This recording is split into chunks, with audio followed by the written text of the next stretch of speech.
We in? We in? Ben, I hear you. There. So what You happens when there? you get two ADHD people together? They always running late. I know. Hi. How's it Hi, going? how are you? I'm Good, good. good, Doing good. good. Yes. We got So, people coming in. So this is great. So now I learned how to share the screen with you. Isn't that nice? You're not little anymore. well, I don't mind being little because I'm always big, but that works for me. Yeah, That's we're like awesome. on a we're like on an even playing field now. Right? So That's awesome. you're definitely far better dressed than I am. I don't get that. I, Awesome. I while I'm okay with my metrosexual, I really don't do it. I was at the gym, so I'm like bumming it right now, and I'm very comfortable. And Oh, I have been on the phone all day. Like I, it has been people are emailing me. They like want to know about setting up their community trusts. It's been amazing. it's literally been all day. Really. Yeah. So So, what state and what county is there one particular that you were really excited about working with or turning it well, into? I'm from Florida. I'm from Southwest Florida. Like Yeah, the group Republican Assembly Charlotte County yeah, is working on getting their what is it? Let me find out. Their community trust put together. So they're working on getting the three people they need for the tribunal, because we have to do a tribunal, because if you read the Constitution, it says that there will be tribunals. And then they want to build out an armory, so a Second Amendment armory. So then they have to have a sergeant at arms, and then that's a second irrevocable trust that gives the Marine Corps jurisdiction. oh, So that becomes I believe it was referenced as a unregulated militia is what it's classified under, but it's not you, because as you're giving them jurisdiction. So it's not like a free for all. There is a governing judicial body right. that's over that. So, and that's how, this whole thing's about relationships, and it's about assemblies, and it's about being in the different jurisdictions. So you got to always keep that in mind when you're doing stuff like this. You can't be a kingdom among yourself. Well, I'm excited to do it in this county, so I'm looking forward to working with you to get this going. And I got a few other people that's ready for their counties. So, I mean, the load's coming, man. Yeah, We're yeah. bringing I back talked the to a guy in Republic, Sarasota American today. soil, the people's rights, the Constitution. It is like happening now. And I don't mean to Yeah, change the subject real quick, but I'm so excited because I don't know who all is in here, but if you saw the Super Bowl yesterday, you know the change is already done. It's here. It's not in the works. It is here. yeah. So I did a little research, Yes. and something that I had kept telling people, well, people that I've related with this, I'm like, you have to keep an eye on, because Guantanamo Bay is considered what's legally is considered what's called a marine exclusive zone. Yeah. Okay, exclusive means that it's sovereign. It's like a kingdom. Yeah. Like no one else is allowed to be there. So when you say Guantanamo Bay, you're talking about an American marine exclusive zone. And remember, I Speaking, and yeah, remember speaking I of had marine, said yes, Gulf that's of America gets you to New Orleans because of Andrew Jackson in the battle in the town of New Orleans in 1814, yep, right? yep. Well, I did some research, and of course, talking to you, you sparked it, and then I realized when I did the research that I told people, you got to pay attention to where the Marine Corps goes when they go there. But what's interesting is Oh the wait, hold on. I gotta. Hey, Lisa, real quick, let's answer some questions before we go further because okay, okay. there's so much we want to cover. But I want to answer Lisa's question, and I have to share this with somebody. But Lisa is asking to round up other Americans. I don't understand what she is saying in that. So to round up Oh, talking about is the counties, each county throughout the nation, we have a lot of work to do and we have to bring it pretty much back onto American soil because of right. DC is now demolished and we are back into the Republic. So we want to help speed this process up to get everything moving. So many of us are working together to help the President Trump and the team and the military Right. to bring Finish back. finish this out. They can only go so far They can only come so far. We have to meet them like in the middle. You have to meet them in the middle because that's what brings them together. So she's saying round up. So let's be clear about what we're watching as far as what we're seeing. Martial law technically has been declared on the national level, okay, the territorial level. There's a national emergency, so that's national jurisdiction, okay? That is not civil jurisdiction. And national jurisdiction, and the martial law is coming through the Army because they're swearing in Army National Guard as U.S. Marshals. Okay, they are using. Remember, this stuff's all about courts. It's all about international law No, courts. Lisa, because you're a Democrat, you will not be rounded up because you don't Nobody, like. yeah, no. Listen, they're not even going to be talking to like the general public. They are going through the depositories. They are auditing public records and stuff like that. They are looking for corruption with public officers. They are looking for international treaty violations between, like, one of the things that's going to happen, because back in July of 2020, when the USMCA treaty came online, it completely removed right to work. So Well, right, let's bring up the Super Bowl real quick because we had a lot of yeah, people come let's stay there. Let's stay on. there for a I think second. they want to talk about that, and we'll get into all that. So I want to first start off by the Super Bowl showed so much of us becoming a republic that it was an eye opener. So you have taught many people about the Marine Corps, what it's all about, and what they Right, stand what for, it really is. what it really is. That's right, our Marines, hoorah! The first beginning of the Super Bowl, I had chills. He had the Marines in the stadium being the Yes, guardians of the people of what they're supposed to be doing. He had the military in each ranking doing their positions, which was right, exciting to see.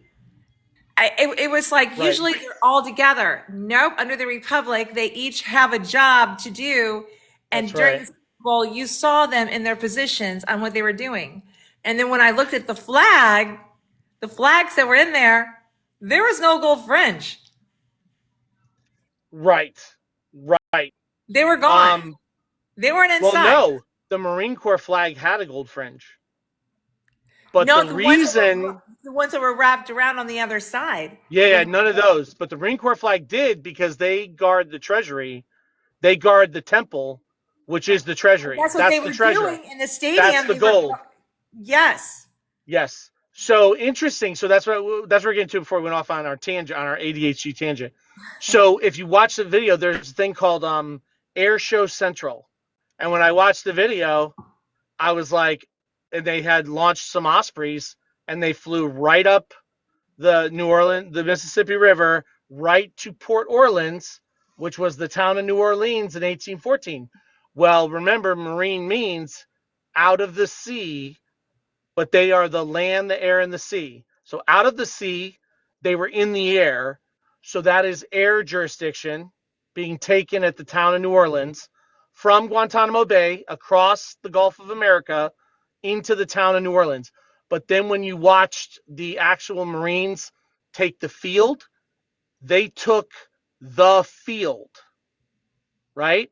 The field is where the battle is fought, right? On the field. right, When they took the field, if you listen to what they said that they only have done shows in Washington, D.C.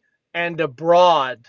right, They've never done a show domestically in the nation. They said all of their shows have either been in Washington, D.C. or abroad, interesting. because this is the first time they're allowed to do it in America.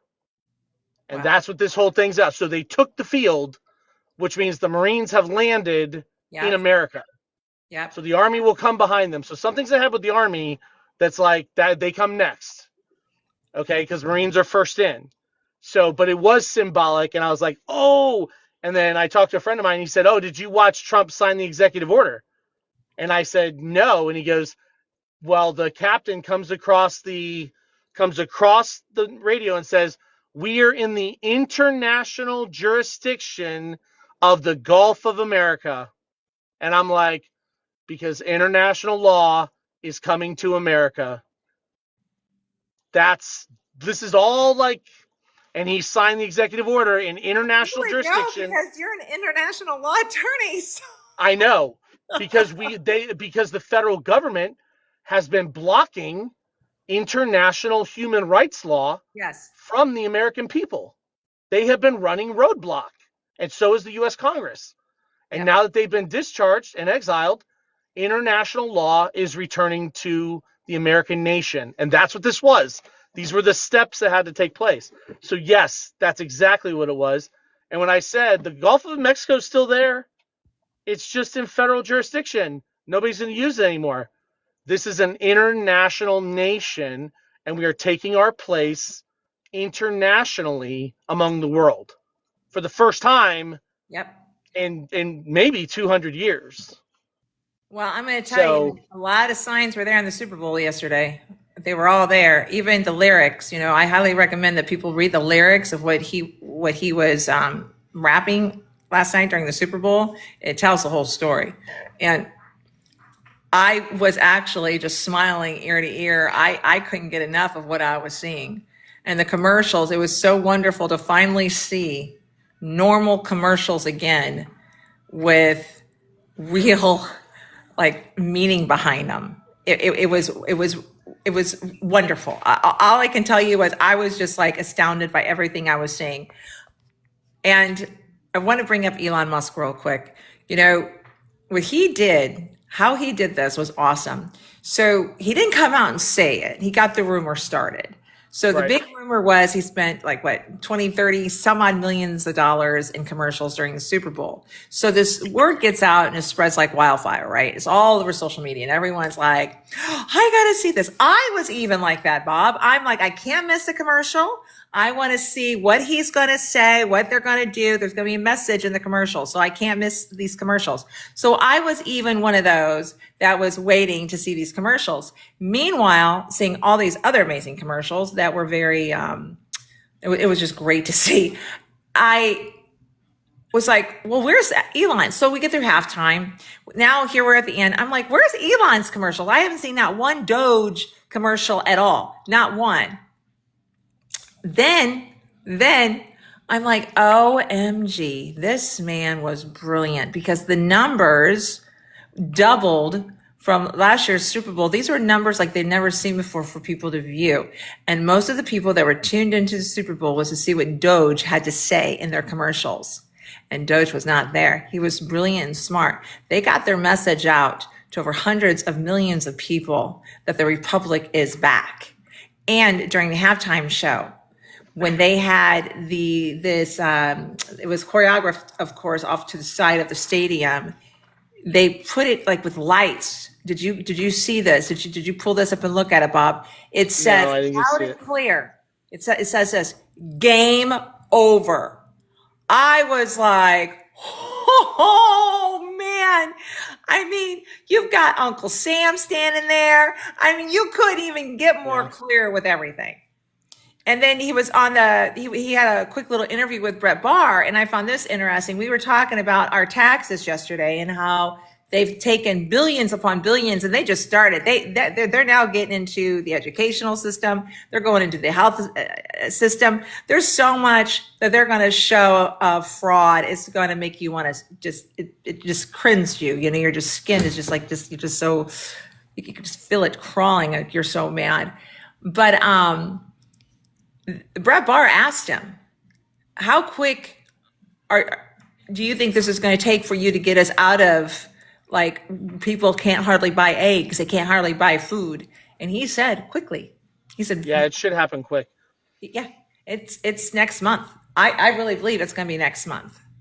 I really do. Anyone wants to know what the red light is? This is my red light therapy. So when I'm just sitting here, I'm having the red light on me. So I apologize.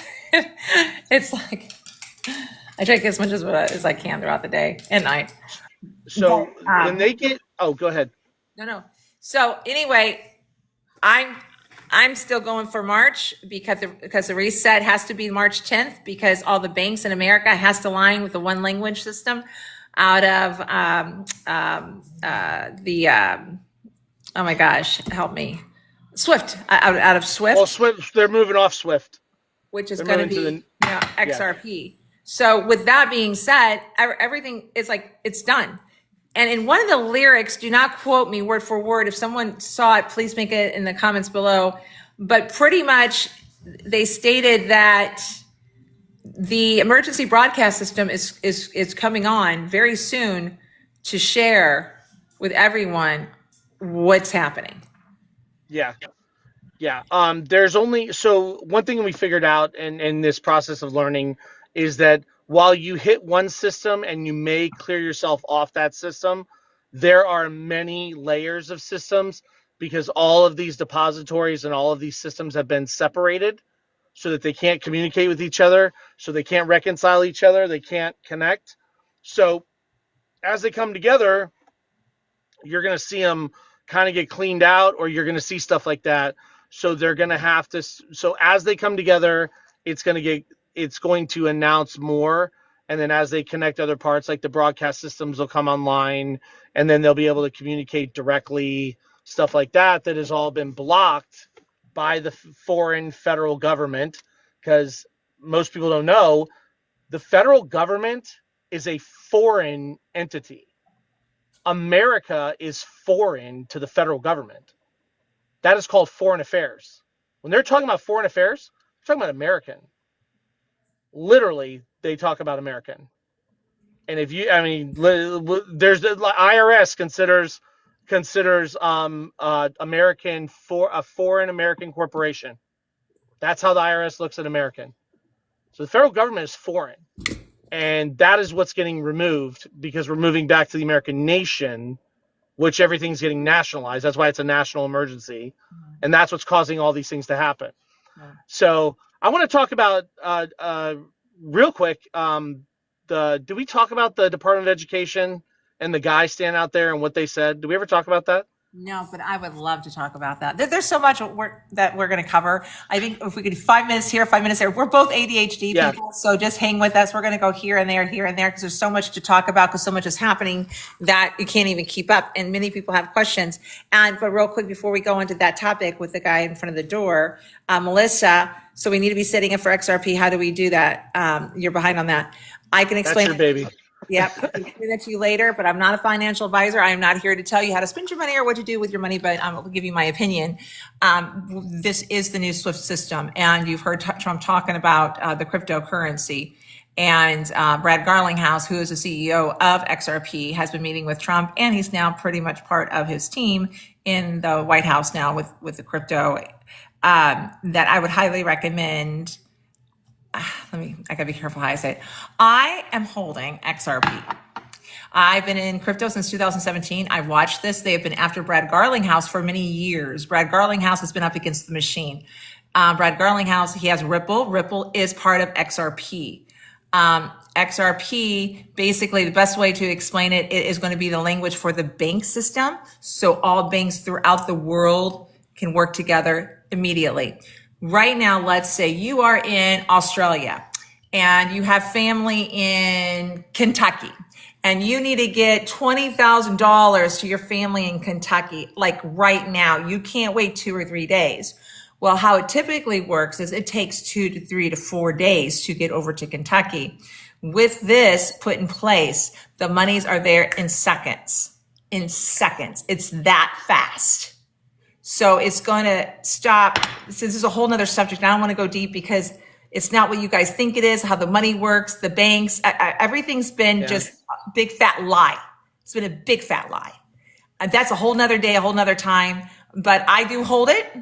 You can look into it. I highly recommend you look into it. There are some simple, basic platforms to use. Coinbase, I recommend Coinbase because President Trump has worked with the CEO of Coinbase to make sure they're aligned and everything is put together so your monies don't get lost or taken. So I've been using Coinbase for quite a few years. I've cashed out when I needed to with a good amount of money. I saw my money in 24 hours. And there's also a person that's portraying to be me right now on TikTok, telling you guys to go to some kind of other page that they were going to give you crypto advice. That is not me. Do not go to them. They are a scam. I'm trying to remove them. I've turned them in. A few of the other people that follow me have turned them in. So if you see in a comment saying follow me, like on an Instagram or a Telegram, I will talk to you about crypto. Do not follow them. That is not me. That's not me. But we're going to get back into that. That's a whole nother topic. But I just wanted to share that with you so you don't get lost in the system, Melissa. I apologize. But we're going to go back and talk about this moment that you and I love. So go ahead, Bob, take the floor. About the Department of Education, right? Absolutely. Okay. So let's break down this whole Department of Education event where this guy comes out, right? And he's standing there, and you got to give the guy props because getting screamed at by obnoxiously, like, not human people, like the way they were acting was ridiculous. Okay. But he did a good job. He kept his cool, and he did his job. Right. His job was to be very specific in the words he said, and his job was to make the point. He is under orders, and Let's talk he is about to do a he. job. A woman said she's So, very confused because we're all over the place. Let's okay, talk about okay. who this guy is. Yeah, a few days ago at the Department of Education, a bunch of congressmen showed up in like a herd, and a gentleman steps out. He worked for obviously whoever was in control of the building, and he was standing there. He stood in front of the door, and they just started like hammering him with questions. So we're talking about that event, and I want to break that event down to kind of talk about what happened, what Yes. was really happening, and what was said, and explain it. So I hope everybody's on that page. So this is what happened, and what he said is very key. First, they said, I sent a letter. The Congress people said, I sent a letter alerting. They said an alert. I sent a letter alerting that we were coming. Okay. And he responded with, that was not accepted. Okay. Accepted in a court is a very key word because when you put something in, you file it, and then it is acknowledged, and then it is received, and then it is accepted. So it means just because it got there does not mean they're going to acknowledge it. It has to meet the criteria, the standard to actually be recorded or accepted to actually be acknowledged. So what he was saying was, yes, we received it.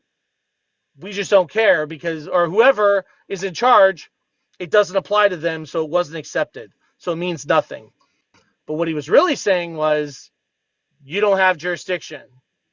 You're out of jurisdiction. Okay. Now they couldn't hear him because they weren't listening. So it goes on. They start saying blah, blah, blah, blah. They keep going this other stuff. Well, here's what's really happening. If you've ever been around a military base, when you go to a military base, you go to the visitor center. When you get to the visitor center, you have to have a sponsor, and then that sponsor has to sign you in. You stay with that sponsor or a CAT card holder for that base, and you are escorted wherever you go. So you cannot go into places that you are not authorized or that your sponsor is not authorized. That's how military works. That's what he was saying. He actually told them, you have to have someone sign you in. Well, that's like going to the visitor center, and then you have to be escorted. That's your sponsor. Okay, so he's saying this stuff. They ain't listen. Lights are on. Nobody home. Nobody's listening because all they want is control to get in, Right. and they want to push their way through. So he was telling you, this is now a national military installation. There are security clearances here. You don't have them. Go away. Right? So that's what he was saying, but they couldn't hear him. The last thing that happened that was important in that video, and if you guys go back and watch it, he said when the police showed up, well, it wasn't Capitol Police, right? And it wasn't Secret Service, and it wasn't anybody that guards the Congress. It was Homeland Security Police. Homeland Security Police work for the United States Coast Guard. Homeland Security is Coast Guard, which means they are the police that have jurisdiction. The Coast Guard has jurisdiction in the homeland, and they are not letting them in. So the Article 4 Congress that was discharged out of Article 1 has been moved below Article 3. The Article 3 military police or the Coast Guard police are above them, which means that they are now the 2-year-old on the cereal aisle crying because mommy and daddy will not buy them the cereal because they don't have any standing. So they need to get in the baby seat and be quiet and be a good little baby while we go around the grocery store. That's what's actually happening. So it was very interesting when you break it down what he was telling them. And what did they say that they were going to go protest? Oh yeah. They didn't. They're like Congress people are supposed to pass laws. They literally said they're going to protest in the streets. I'm like, well, this role's reversed. Everybody on January 6th, everybody was protesting outside, and they were screaming about how they were victimized. Now they're protesting in the street. So they've been evicted. Now they're the protesters. Like that's what happened. Like, go away. We ain't talking no more. It's You've like, been how does it evicted. Move feel? along. How does it feel? So It doesn't feel how good does it now, feel? does it? And here's the Oh, worst part. This is the sad part because this is what they've been doing to everybody. Most people that are U.S. citizens believe they're American, but they're not American. There really are no Americans. Not yet. They're coming. So they have led us to believe that we are Americans, right? And that we have these rights and we have all this stuff while knowing full well we didn't. The only funny part now is they're not even Americans and they are literally being ignored. And because those jurisdictions won't accept them and accept their documents as any kind of authority, they're not allowed to tell them the judicial position that they're in because they're not allowed to give them legal advice. You're supposed to have a representative in that jurisdiction that you would have to have an international attorney to communicate back and forth, and you don't have one because you're a bunch of civil attorneys, and we can't give you legal advice. I'm sorry. Move along. That's literally what's happening, and they have no clue that they've been evicted. No one even told them. They just stopped talking to them. That's how sad it is. It really is pathetic. and it still continues. So yeah, Yeah, we understand it was a few days ago, but it continues, and that's why we're talking about this subject. It's because it's just started in many buildings. yeah. So something else, real There's quick, another moving building on. that I'm not talking about tonight. I'm not even going there, but y'all hear about it very soon. I'm like, Yeah. whoa, they are really going in now. So so uh so Elon Musk, right? So this whole thing with Elon Musk, and they're telling him that he's not allowed to go in these buildings and stuff. And then I started doing some research into what consequences they can give Elon Musk. Number one, Elon Musk is when he goes in those buildings, when he goes to Treasury, he is not going there as Elon Musk. He is an appointed officer of a executive branch of the government, and he is the appointed director. It's not Elon Musk going in there, but they can't say the word Doge. They cannot acknowledge it is an executive office, which is why they keep saying it's Elon Musk Doge. It's Elon Musk Doge. And then they told him, they said, the worst that the federal judge can do is fine him $1,000 a day. So you're telling me he's breaking a federal rule, a federal court order, and the best you have is $1,000 a day? I thought you guys like threw people in jail. Where's the FBI? Where's your FISA warrants? Where's all your people going to jail? Where's all you got no power? You can fine somebody $1,000 a day. That's the best you have as a federal judge. $1,000 a day. Well, that's a tragedy for the richest guy in the world. It's crazy. It's crazy. Like it's hilarious because they lost their power to issue FISA warrants back in September.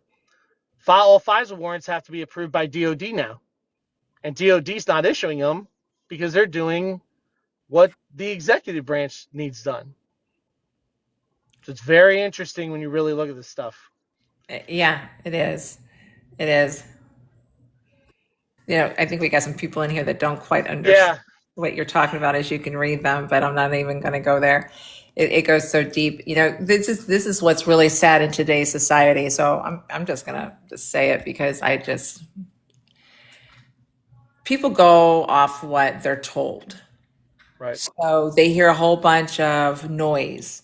Yeah, they're this and they're that. And then they're with them like, oh, how dare they? They have no clue on what the heck's really going on.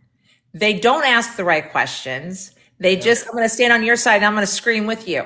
I don't know what I'm screaming or shouting, but I'm going to do it with you. And then they'll make up some kind of fable.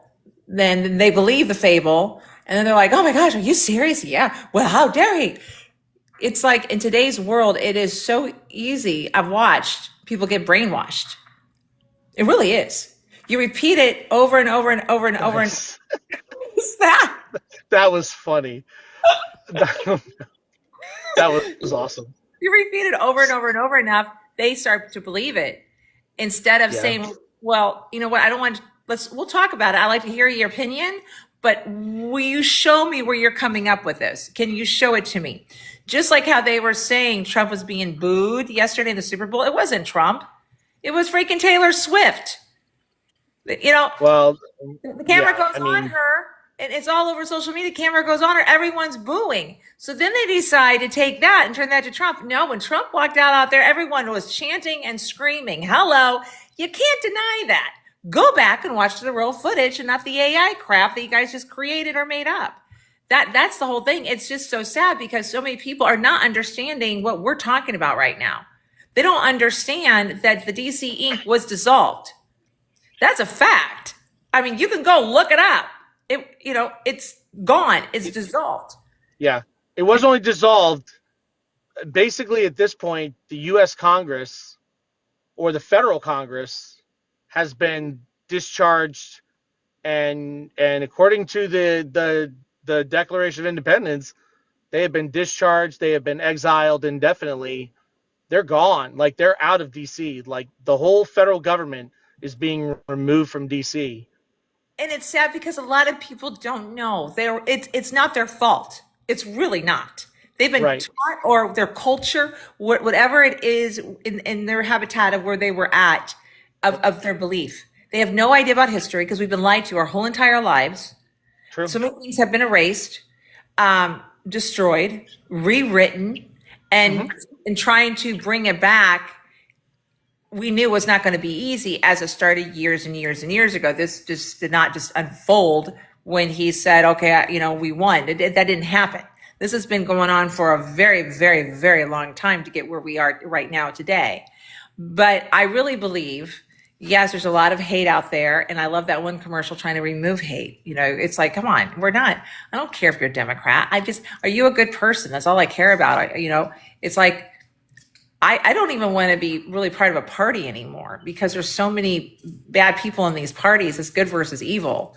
That's why I said I want to do the right thing. I believe in our Lord. I believe in our Constitution. I believe in our freedom. And it's just like, well, can we just keep it simple, you guys? You shouldn't have to be like, if you're not with me, then I hate you. That's not what this is all about. Right. But And really, this has to work its way back to, and this is part of the model that the Brotherhood is doing with the public trusts that we're putting in. Um, the trusts are specifically designed to get people to focus in their communities, and it gets them to separate their private property, their private residences from the county commissioners and the school boards, and open the door to be more like the Amish, where if you want a county school, a community school, not a public school, a community school that's funded through a community assessment or excise or duty, you can do that. You will be able to have that once those trusts are built, and you're separating the public sector from the private public sector right, inside the United States of America. So that's a lot of what's happening right now, and we're going to find out that this whole division of Republican, Democrat, this was all basically like I don't want to say mind brainwash. It wasn't brainwashing, but it definitely was the art of persuasion. yes, it They was. were using tactical persuasion, clandestine operations to get people to maintain power at the top. Okay, because that's how power gets to the top. To maintain power at the top, and basically get people to look up instead of looking at the people that are in their community and looking at their community. They need to look at their community. They need to look at their at let me give you an example, and I don't think you and I have ever talked about this. No, we So have. We have not. um if you ever read the book Essentials of Scalia, right? It was written by Antonin Scalia. There is an entire chapter in there about abortion, right? Yeah. Well, what's fascinating is when he elaborates on abortion, he actually identifies that abortion has nothing to do with the actual performance of abortion. The actual true case for abortion was a Tampa case where a girl was pregnant, and it's sad that we even have to say that we've demised ourselves to this system, to this, but this is how it happened. She was pregnant, she shot herself in the stomach, and the baby died. Okay? The state of Florida tried to prosecute her for murder, and that's where my body, my choice came from. The entire argument at the Supreme Court and everything else about abortion has nothing to do with that case. It is about the issuing of business licenses to professional insured physicians for the commercial exchange of a surgical procedure of abortion. That is what it's about. And it's a whole chapter in this book about how the 14th Amendment and the political abortion issue is about the actual currency. It's about making money off the abortion. And that's what it was always about. And I'm like, of course, because if our system was set up properly, if you lived in a community, whether you agree or not, because we're going to have to get there, that authorizes the issuing of business licenses and professional practitioners to perform the surgical procedure for abortion, then that law is a law for that county in that community to perform that procedure because it's under a license, under insurance, under statute, right?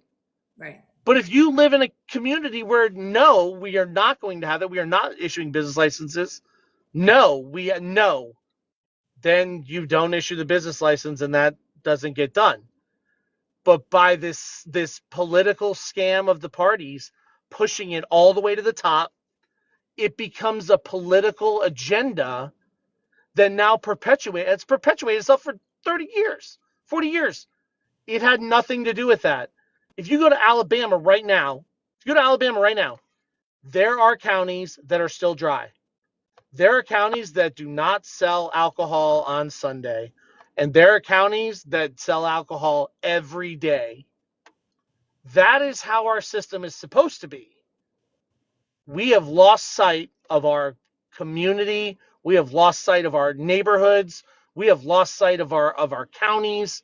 We have lost sight of ourselves, and we have pushed it all the way up and put a very few amount of very unintelligent people in charge, and we have given them all this power, and they have now it's revealed none of them are innocent, but they were acting absolutely to their self-interest and trying to keep those issues up there when they were never supposed to be up there. Right. So that's it. That is really what's going on. Well, And you hit on some really great points, valid points. Actually, it's start reading like executive orders.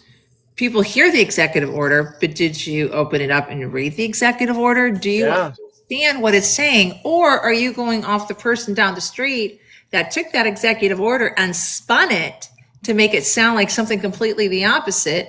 Then that starts trending. Then all these people start believing and not really understanding what the executive order stated. right, right. And that goes, and you get into this jurisdictional stuff. So I'm in a weird situation because a lot of the stuff I did for our nation, right, America, like our nation, so the United States. But my ordainment, when they ordained me and I put my request in to be internationally ordained, My ordainment covers the entire North American continent. So I have to be careful because while my primary focus is our nation, our 50 states, and Right. and our territory, stuff like that are American, domestic American, I guess would be the best word, right? If I'm asked to go, like someone's already asked me to come to Canada, will you come help us in Canada? My ordination requires me to take that into consideration. Yes, I will have to go to Canada because I made a deal with the National Association of Christian Ministers that I would cover the entire North American continent, which runs from St. Helen in the Eastern Caribbean to Panama to the Western Alaska Aleutian Islands to Greenland. That was my ordainment, was the North American Territory Trust, which is the whole continent. So I have to be mindful that I do have a responsibility if I leave the United States and I go to Barbados. Yeah. There is a responsibility there that I have to pay attention to, I'm going and to I can't interrupt. just abandon them. Let's answer So, some questions real fast. We have Deborah Robinson. Do you think we, the American people, will get the financial help that we desperately need soon? In my opinion, I do. Because March is a huge month. A lot of people don't understand what's really taking place in March. right. A lot is happening in March, and I mean a lot, from our financial system to Trump being sworn in as the Republic president. No, Well, yeah, we don't even know because and I don't know. Should we talk about that again? Should we? Because we've talked yeah, about it a couple let's kind of times, let's but we've got quite a bigger crowd than we did before. So there's probably a lot of people that don't know what we're talking about when it comes to March. Hey, look, somebody put March 4th. March 4th is a very big yes, day. it is. It is 12th Amendment Day. Yes, it March is. 4th is. So, okay, listen, somebody asked, we'll talk about it real quick. So, this is the best interpretation we have. Now, remember, we're talking about something that hasn't happened since James Madison. Now, The you got 12th people Amendment, who don't understand. They're already making comments. So you guys got to right, understand there are two different things happening right now. One was just demolished. And Bob, if you can just kind of just briefly explain the DC incorporation that was just dissolved. right. We were under So, a the District of corporation. Columbia, Yes, go ahead. which I call the Federal Flotilla, the Federal Flotilla has been discharged and it's being removed from the District of Columbia. That is a lot of people refer to it as the DC Corporation. That I call the flotilla because there's still a maritime territory out in the Western Pacific in the Mariana Islands. That is the maritime jurisdiction. That is where the Federated States of Micronesia is. That is the federal government. Okay, that is their headquarters. So that is being removed because DC has been nationalized. So national means American nation. Okay, so the American nation, DC, the capital, the city of Washington, is returning because it's the original nation, our nation, the one nation under God. So, so the flotilla is being removed, and we are moving back to a nation. Now, I've seen some people talk about international law, like I don't like international law. International law is a jurisdiction. I am an international bar association member.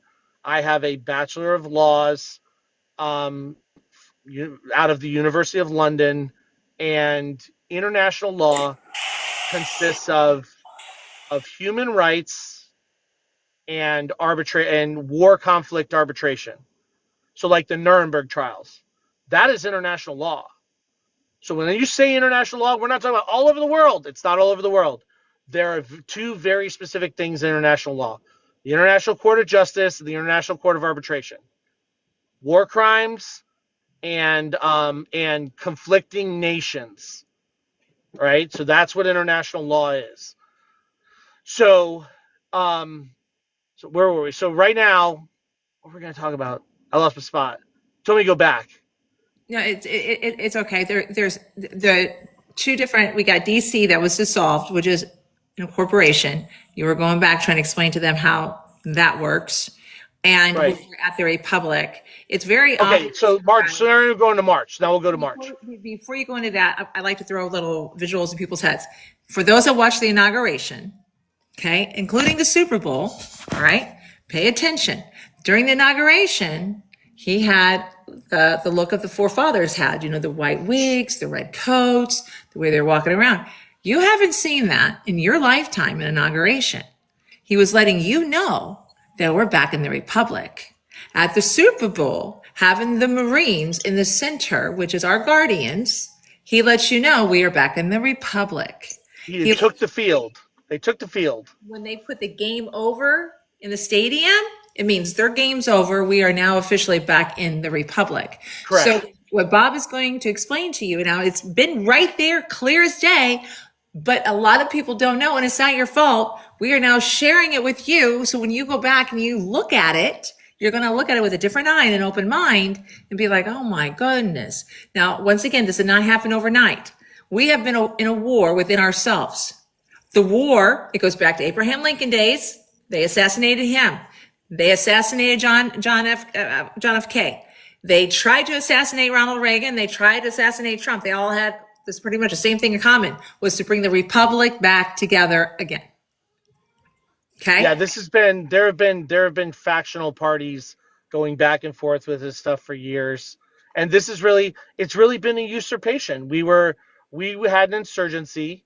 That insurgency originally was called the Union of the United States, according to U.S. Supreme Court rulings in 1930, which essentially is the federal government. The federal government is an insurgent usurpation organization. Right. That is it usurpation in the context of like clandestine, everybody in the federal government's bad? Absolutely not. Most people have been bamboozled. They don't even know. But the overall construct of the federal government was way beyond it superseded its Article 4 limitations and had moved itself up to Article 1. Now it's moved back to Article 4. It is below Article 3, which puts the military over it, no longer the federal government and Congress being over the military. So they are back where they belong in Article 4. So now we're moving into the old republic, the way it was structured. Military's Article 3. We're going and we have Article 2 and Article 1 that are still that are functional, partially functional. And that's where we get to March. That's where we get to March. March becomes a huge month now because Amendment 12, which if you guys will go back real quick, Amendment 12 was passed after the Thomas Jefferson and Aaron Burr event, where Aaron Burr, a senator of Congress, almost beat Thomas Jefferson, who is a common law attorney and a deputy of Virginia out of the University of Virginia, which was like the House of Burgess after the United States was created. So they decided that can't happen. A senator or congressman cannot assume the presidency, the Article 2 presidency, because they're the national guardian. So they passed the Amendment 12 that says they have to come by 2 ballots, and then we get to March 4th. So March 4th is the date that the chosen Article 2 President of the United States of America has to make appearance, or a notice of appearance has to be issued. I'm not sure which one. So that's March 4th. Subsequently, there are things that are happening all over the world in different jurisdictions. So there's like universal jurisdiction, there's international jurisdiction, and there's national jurisdiction, or the nation, which is the North American realm. And those jurisdictions, all the people that have those powers right now have to agree on their chosen Article 2 President of the United States of America. That President of the United States of America, whoever it is, whoever they choose, and they all agree to, will subsequently should be seated by proclamation and declaration and on March 21st. March 21st, the completion of the kingdom of the American Republic goes into full effect. Now we have all of our positions back for the first time since 1814. Because it was in 1814 that the permanent president pro temp was put in place, basically vacating a spot. The spot that was vacated is the President of the United States of America, which is the Article 2 president. So Let's not forget, that's also in March 10th, in the middle of all of this, is why we have to do the reset. And I know a lot of you are asking about that. The reset is the fiat. And we know what the fiat is. Well, a lot of people don't know what the fiat is. That's the money. right. So we're going to a one world currency. No, That, well, we're going to not one world currency. Everyone's yeah, still going to yeah, have their money. yes, You're still going to have yes, your monies. But it's going to be a one world language. I'm going to use that. It's going to be a one world language of money.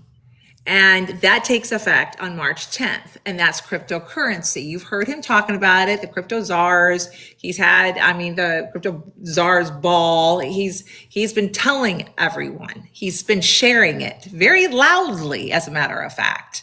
right, So the Federal Reserves is already now involved and they're already connected. So March 10th, it takes effect. It right. does take effect. But now you're probably thinking, wait a minute. I don't know anything about crypto. How am I going to spend it? You're still going to have your fiat. You're still going to have your actual cash. It's just something that's going to help make a smoother transition because right now, how it used to be, here's a question I'm going to ask you guys. I want you to think about it real quick. The Federal Reserves, who owns it? Who owns the Federal Reserves? I want you guys to think about it. I'm going to give you guys 5 seconds. Come on. I want a comment. Just someone give me a comment. Who owns the Federal Reserves? Do you guys know? Well, they used to. Who used to? Rockefellers, yeah. Nah, So here's the thing. The Federal Reserves are owned by the bank. People think it was the government. It's the banks. That's why. it's actually NATO. NATO is where they park them. The federal money is actually a militarized warfare mechanism that they were using as a weapon all over the world to bring poverty into nations and stuff. They would put economic sanctions on them and they would stop their currencies, shut down their SWIFT systems. NATO has really been one of the problems. Us not having a domestic trust led to this powerful mechanism called NATO and the EU gaining all this force all over the world and a lot of the things that they did. And it was because of the American people not having a place for their nation's guardians and their republic and their stuff put in place. And because we all failed, we are all going to take a bite of this crap sandwich together, whether you like it or not, whether you knew or not. That's just how it's going to go. Like, let's say last week, I want you guys to think about this. Last week, if you would go into the bank and let's say you have $500,000 sitting in your account, okay? And you want to pull out $250,000 in cash. Typically, they can't just give you the $300,000 because they don't really have it in that bank. A lot of people have to wait. They'll get so much now and so much later. It's a lot of money to come up with. If you have $5 million sitting in that bank, they're not just going to turn around and give you $5 million right away. If you have a check that someone wrote out to you of $25,000, have you not noticed how it takes a while for you to get your money? You get it in increments.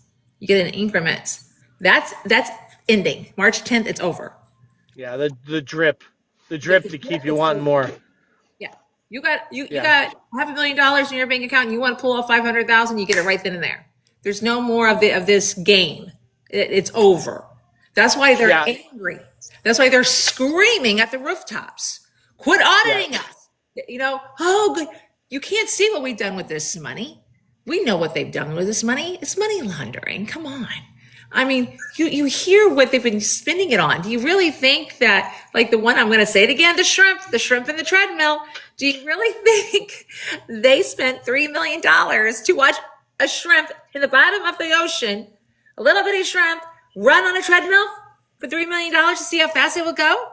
No, come on. Yeah, if the shrimp were actually the employees for some company. Yeah. So, so here's something that's interesting. A lot of people talk about we're going back to gold. We're going back to gold. We're not going back to gold. If you guys, I mean, if anything, watch Hamilton's play. Like, go watch Hamilton the play. They literally tell you in the play, Alexander Hamilton. Let's talk about this kid for a second, right? This kid is 12 years old on the island. I've been to the island of Nevis, right? I've read Hamilton's writings. I've read his stuff. I've read basically everything I can get my hands on because I'm that nerd. So Hamilton, this kid is good with numbers. He gets put in charge of a trading charter. If anybody knows how trading charters work, they work off relationships and they work off credit lines. Okay, that's how they work. That's how a trading charter works. So this kid learns about trading charters. He learns about credit. He learns the value of progressive credit and how powerful credit becomes because you can extend your money over time. Time becomes value, right? Because you can draw it out. So what does he do? Revolution ends. He gets put in charge of the Treasury, and he builds the Bank of the United States. Okay, I've been to the second Bank of the United States. It's in Philadelphia. It's an art museum, literally. By the way, right across from the Customs building, because the key was the Customs building. Now we call the Customs building currency exchanges. Now, when you go to an airport in another country and you go up to that little thing and you trade in your currency for another currency for that country, that was called a customs house. That's where you exchanged it. So they had those in every port because we worked off a credit system. Our trust system is a trust for future labor.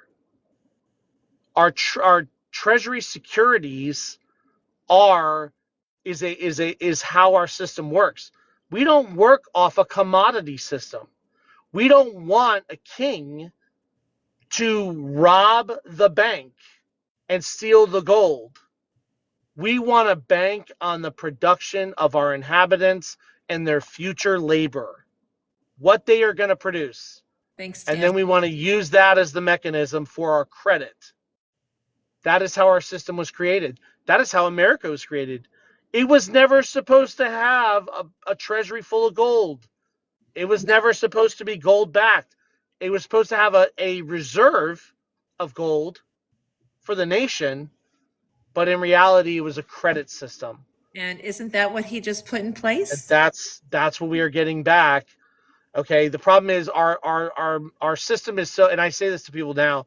I've been on the phone all day with people that want to set up their trusts in their counties, right? They want to set up the trusts. They want to get their armories built so that they can get their stuff ready, right? So I've been on the phone all day, and I tried to explain to them that our system, when that Constitution was written and all that happened, we were 3.5 million people.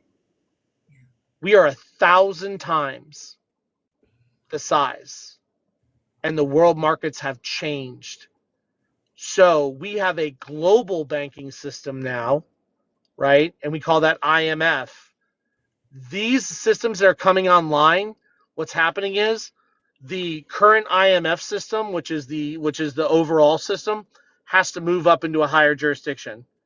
When it moves up into that higher jurisdiction, it still divides the earth hemispherically, but it also divides the continents, and then it reset, and then it allows the growth of these new currencies coming in that will be able to happen because they have to move to a higher jurisdiction. What you're seeing with your banking changes and all this stuff is them opening up the new jurisdictions. We have to have currencies for those jurisdictions. We have to have currencies for the republic because we're not taking the federal dollar with us. We are leaving it where it is. We are moving into a new jurisdiction, and we have to have a way to liquefy our treasury securities to allow that to happen. So that's what's happening.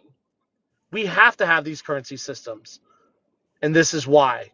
And it takes power away from NATO, and it takes power away from the weaponization of currency on poorer nations to get them to comply. And we are moving away from that behavior. We are moving to a world trade and commerce system. Okay, but we have to have our currencies in place to be able to participate in that system. Does that kind of make more sense? And that's what XRP is. That's what those systems are. We have to have them. We have to have new currencies. And that's what the federal government was afraid of. That's why they were going after those people, because they did not want this to happen. So, Never want your replacement to show up. so she's asking, so will courts, who is this? This is Danielle. So will courts still do sessions in March? The civil courts are not going away. The civil courts are maritime courts. Those courts are for corporations. What's going to happen is that regular people that do not own corporations, that are not conducting a commercial situation or a commercial conflict, or need declaratory judgments of fact, are not going to be going into civil courts. They're going to be going into territory courts, or they're going to be going into other courts depending on how they affiliate in their communities. Those courts will be courts of fact. And we got into this before about the declaratory facts versus legal opinions. The civil opinion courts have to be there because we still have businesses that are not going to like each other, and they're going to argue, and they are competing businesses. So the civil jurisdiction is still in place. The average American is never going to see one again. They're going to move into a territory court, or a national court, or a provincial court, or territory court, which will be ran or overseen by U.S. Army or U.S. Marine Corps. Michelle Bell, do we keep taking our money out of the bank until then? Do we take our money out of the bank till then? You're fine. You should not see, like, the average person is not really going to shouldn't see a change. It should be like, I've already noticed, like, I have USAA because I'm military, so I have USAA. I can already tell you that my USAA systems, it's changed. When I log in now, like, they did some kind of weird update, like how I log in, I only get a temporary code to log in, and then that code's attached to my PIN, but the PIN only lasts 30 seconds. So if you don't use that PIN, you have to log out and log back in. They give you a new, like, encoded PIN on the back end. So the system's already changing. Odds are the average person's not even going to notice what happens. When they flip the system, you're going to go use your debit card, and this is so. Let me give you an example of how this works. If you go to a local business and you use your American Express, that American Express is using federal notes or a federal security tender, whatever it is. So when you plug it in, you are using a federal tender, right? But if you take that same American Express and you walk into Trump International Airport or Hotel in Washington, D.C., and you put that card down, they are not using tender. When they charge that card, they are actually using international currency. That's why it's called Trump International. Because even though the price is marked in tender or dollars, when they run the card, that hotel can receive international currency. It can receive federal credits. It can receive tender. So you can go down. So it's the highest that it takes. It's going to be like the same system. You walk in with your debit card, depending on what currency that business takes is how it's going to exchange out. All that stuff happens on the back end of the banking system, and most people don't even know that it happens. They never see that. The average person is not going to see it. Does that make sense? Yes, Michelle, she's asking, do we file taxes this year and pay if we owe? I don't know. That's a I great would, question. I can tell you the IRS right now owes me almost $500,000. They will not talk to me. They have stopped. They refuse to talk to me. They will not talk to me. They will not respond to me. I have no court to charge them in. They owe me almost $500,000 when I found out that they were frauding me for 20 years. So, but they won't speak to me. So I don't know, and I don't file anymore because I'm like, I'm not paying you guys another dime until you give me the money you owe me. So I can't answer that. I just don't know, honestly. So I this, and these are our opinions on what we're talking about right here. What I what I think, this is my opinion. Sorry, I'm looking at some other stuff real quick. My opinion, once again, March is a big month, and that's literally like in a couple of weeks. That he has basically said, well, Elon started. Elon said, I suggested, he stated this in his X account. I suggested that each American deserves a very big fat refund check from all the money that was taken from us. Okay. Then Trump later basically says, Elon Musk has shared with me his suggestion and I agree. Now, they have stolen a lot of money and they have just begun to see. That's why they're freaking out. They want them to stop because many have already gone to jail and a lot of them are going to jail. They're in trouble. They're in trouble. A lot of them are in big trouble. He just called out Illinois. He just called him out the other day. He's calling them out name by name by name by name. They know it. When he says that we're in the golden era, he's not joking. When he says he's going to make you very happy and he wants to bring America wealthy again, he's not kidding. This man backs up his words. He's a man of action, not a man of talk. He gets it done. If you have not noticed how quickly things have gotten done, everyone's head spinning like, oh my gosh, I can't keep up with them. My feeling, we're going to get a very big check. It's going to be big. It's going to be huge. It really is. Do I yeah, I think we're wouldn't. going to get it all at Oh, go ahead. once? I started thinking about this. Will we get it all at once? I don't think we're going to all get it at once. It could be, let's just say you're going to get $30,000 all, up front, but you're owed because of depending on your age, who you are, what you've done, da, da, da, da, da. They're going to look at all this stuff. I really believe this. You're going to have a monthly check on top of that come in for a very, very long time, if not the rest of your life. Because I can't see them just writing out a check $1 million per person. But I can see a big chunk of a check, a nice big old bonus check, and I can see an ongoing check every month. And when they've talked about the reset, and I've heard about this reset for years now, and I used to think, oh, come on, you guys. Now I get it.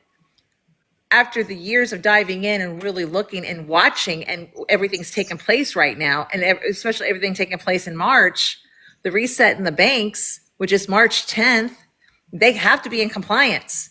All banks in the United States of America has to be in compliance, period. All the ones that are going to survive. Yes.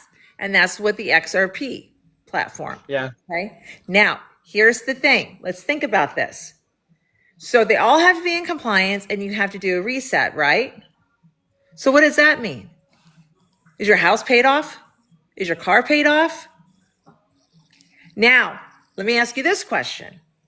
We heard how he got onto MasterCard, he got onto Visa, all these credit card companies, because what they were doing was illegal. They were doing 29, 39% Yeah. interest. They cannot Yeah. You're do not. that. No, you're supposed to. You can't go over 10. No, they are all in trouble. They are Yeah. all nervous. They are, and they should be. They should be, because we've been living in lawfare. You've heard that, lawfare. You've heard lawfare, lawfare. We have. That's just a fact. So The, I see the reset being everything wiped clean. You would get a fresh start to start all over. I pray that happens, but this is my opinion. This is not a fact. This is my opinion on watching everything, reading executive orders, listening to everything he's saying, paying attention, and I'm putting it all together. And I'm like, that Nasera that they talked about back in 2019, 2020, I think it's really going to be happening. That's just my opinion. my opinion's this: if I had to work out the model, here's how I believe, or I would do it. What I would do is I would say, okay, we still have to have a workforce. You still have to have a workforce, right? So We cannot just dissipate and get rid of the workforce. That just doesn't work. I think what's going to happen is you're going to see those who have put in like a 20-year workforce. Those are the ones that are going to get this substantiated level, but you're going to have to put in the 20 years. And this is where I'm a little concerned about people who have expatriated, um, or they became like dual citizens. I don't know what's going to happen with these dual citizens because the Constitution didn't really allow for dual citizenship. It allowed for naturalization and it allowed for citizenship. So dual citizens may very well be expatriated out of America. So even if they were military, if they became a dual citizen of another country, they swore an oath to another country to defend that country. That makes them not American. Like I don't know what's going to happen with that.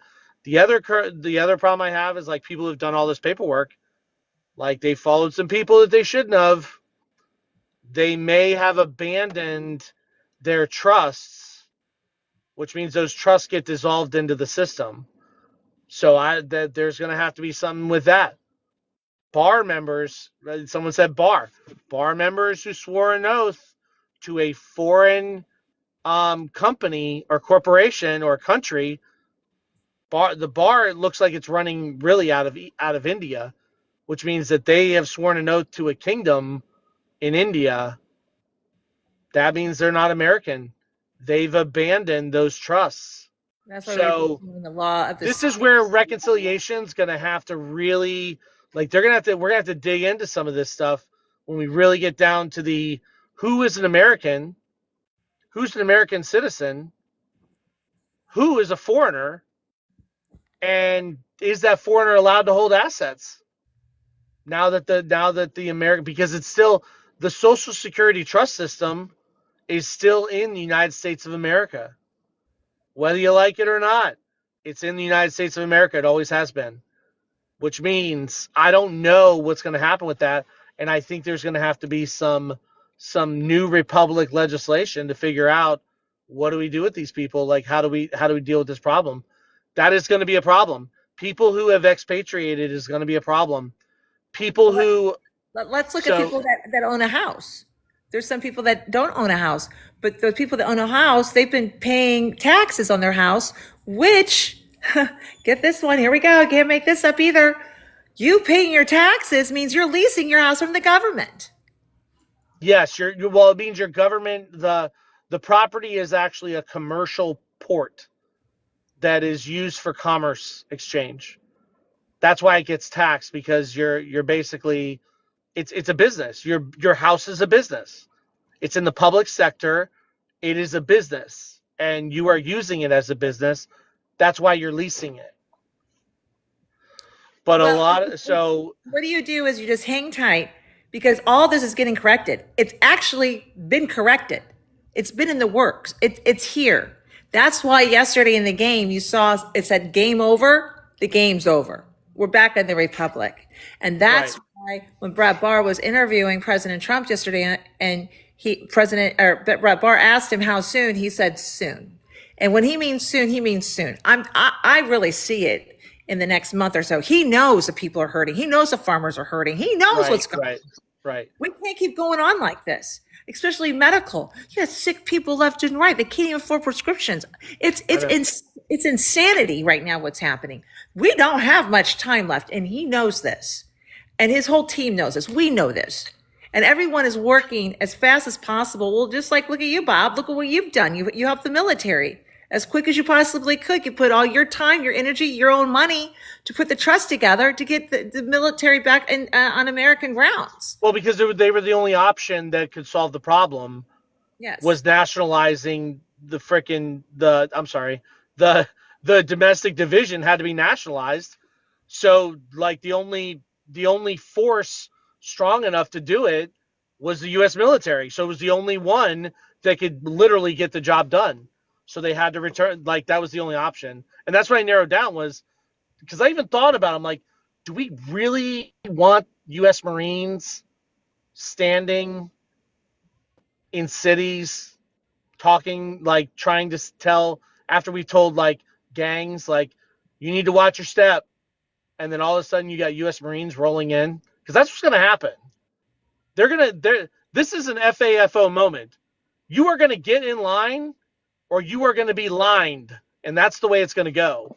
So, like, this is over with. These people, these poor people in these poverty stricken areas with these gangs that think they're bad, whatever else, they will feel they are going to remove those people out of those communities, and they are going to make a point. And that point is not one that you want to deal with. So it's going to have to, because it's been allowed to go for so long.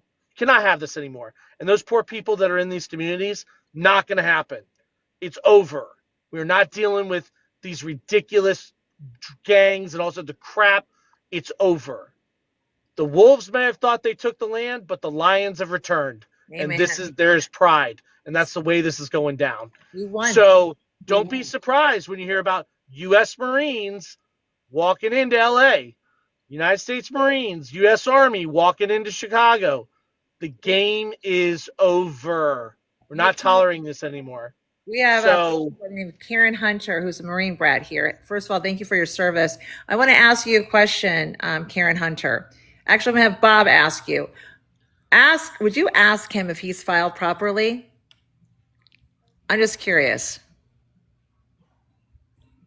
where are we at? Karen Hunter, Marine brat here, who's paying attention. He's watching. Just, I would like to know if he filed to become on American soil. Oh, you mean the DD 214? Yeah. Yeah, so for those of you who don't know, and this is something that comes up a lot. Well, this is one of the main things on our website, ourunitedrepublic.com. At the bottom, there are instructions for veterans. A lot of veterans did not know that, number one, they get their DD 214. They have to go file it where they're living, where they return to. So they have to turn it in. They take it to the land record, and it gets recorded on the land record. What they didn't know was that after that, you're supposed to go for a discharge upgrade. Now, most people, if you were to ask a military member, they would say, no, I wasn't dishonorably discharged. I don't need an upgrade. That's not what the upgrade was for. The upgrade was to take, when you went off and you processed through MEPS, you went to NATO, which was overseas. When they discharged you out of NATO, you actually went to the European Union. We got jammed at the European Union by the US Congress and the federal government, and all of us have been sitting in the European Union.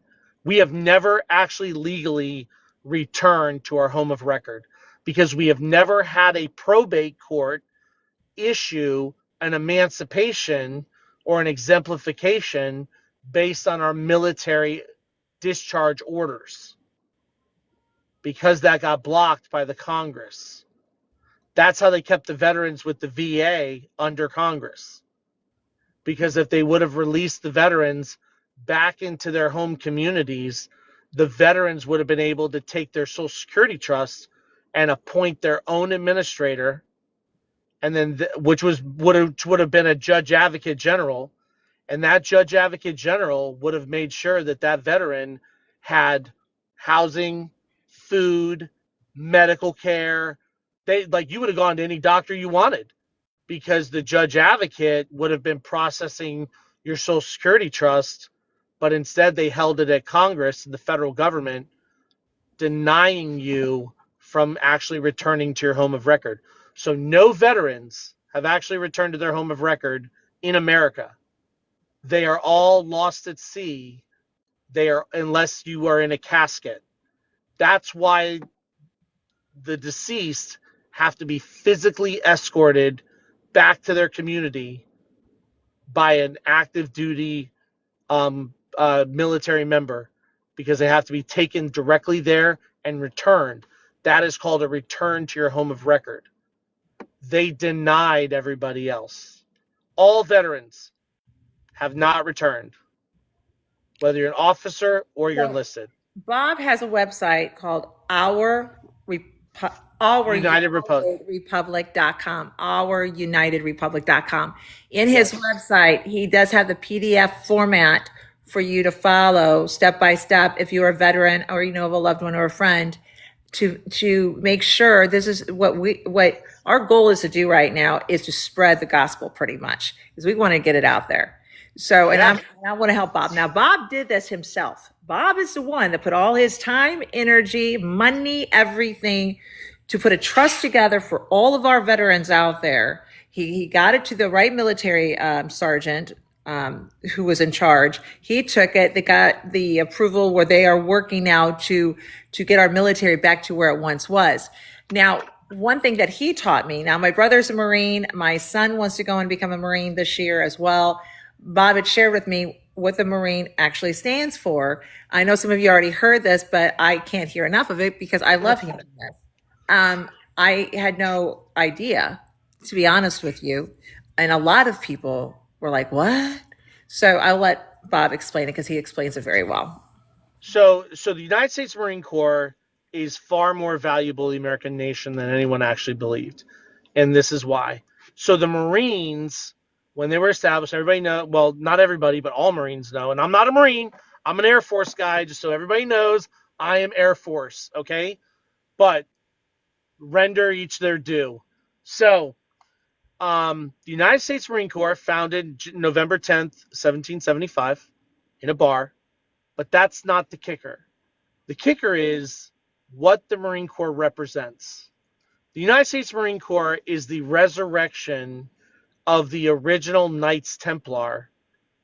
The Templar that you hear about that went to King Solomon and learned his wisdom, and he was in the mines, and King Solomon gave him the knowledge. The Knights of the Knights Templar that guarded the peasant roads and gave low interest loans to poor people so that they could own houses and they could be protected. That is the Knights Templar. The Marine Corps is the guardians of the American Republic Temple. Okay? They are the highest honorable, noble Templar guardians of the Republic itself. So they stand at the doors, they guard the nation itself, the people, the streets, the lands. They are in the communities, right? So, and if you ever notice that every branch has a song except the Marine Corps. The Marine Corps has a hymn. The reason the Marine Corps has a hymn is because the Marine Corps is a religion. Okay? They are religious guardian knights of the American Republic. That's what they were founded for. And that's why they guard the lands and the streets. They take the field. That's why. Because they are. So when you look at Article 3 of the Constitution, and you're in Article 3, and it says the Supreme Court, one Supreme Court, and as the law of the land, that Supreme Court is not the U.S. Supreme Court. That Supreme Court is the Judge Advocate Division, Maine, United States Marine Corps. Okay? When you look in Article 3 and it says law, equity, admiralty, maritime. When it says law, that is the American general law. That is the United States Marine Corps. When it says equity, that is territorial equity, individual equity. That is the U.S. Army Judge Advocate Generals. When it says admiralty, that is the law of the sea. That is the Judge Advocate Generals, United States Navy. When it says maritime, that is the Judge Advocate Generals for the United States Coast Guard. Okay? These are the 4 law jurisdictions that were given to us by the founding fathers. Maritime is Coast Guard. Admiralty is Navy. That is our commerce in our consumer law system, our for-profit side. And then on our trust side, we have the Army at territory law, and then at American general law or law, we have the United States Marine Corps. And in the end of the Marine Corps hymn, it says, if the Army and the Navy ever look upon heaven seen, they will see the streets are guarded by United States Marines, because that's the Division Main splitting down into the Army and the Navy judge advocate generals, because that is how our courts work. So this whole thing, the Constitution is a military document. The American people were supposed to get the Marine Corps and the Army. The commercial system, our private side commercial for profit system, which is our trucking system, our longshoremen, stuff like that. That's our trade. That's the law of the sea. That was supposed to be Coast Guard. And then our merchant system, which is our point of service consumer law sector, public consumer law sector, is the Coast Guard. There was a military branch attached to all these. That is what the Congress and the federal government removed. They put the Navy at the top, okay, because that's where commercial trade is. They moved every other military branch underneath, and then they put the federal government in charge and basically flipped the system upside down. And that's why our system has not been working. That's why it's been broken. All the pieces are there. They're just not in the right order. They gave us a race car and we put really crappy gas in it. Now we are putting good gas in it, and we're gonna overhaul the engine. We're gonna put the pieces back where they belong, and this thing should run like a dragster. So and the scary part is when you find out all of this stuff is actually still there. It's all there. It's all where it's just not where it's supposed to be. So we're like fumbling and clumbling along, Go to his just trying to make it. It's our United Republic.com. Somebody just posted right there. United. Oh, thank you. If you guys could just repost it several more times so people can go back. Our United Republic.com. We would appreciate our United Republic.com. Yes. And that has all the information on it. And once again, Bob, he spent 5 years putting this together. 5 years and 500 books. So 500 research, writing, putting the trust together for all our veterans. I mean, how amazing. And now, he's also has led the pack for our counties, and he's getting flooded with calls and emails, which is exciting because we all have to play our part. We have to bring our county back to pretty much the law of the land. So so the system doesn't work unilaterally. We have the right to assemble. We have the right to put things together. We have the right to join and create relationships. So we have to think about the relationship at a local level, right, or a community level, to the type of relationship that we want to have with the New Republic. So the New Republic, so the way jurisdictions work, you can only go down so far. So like right now, I'm an international bar member. I have a general discharge, supposed to be a general American general law, and I have an ordainment that puts me in the North American territory. So I have 3 jurisdictions I can play in.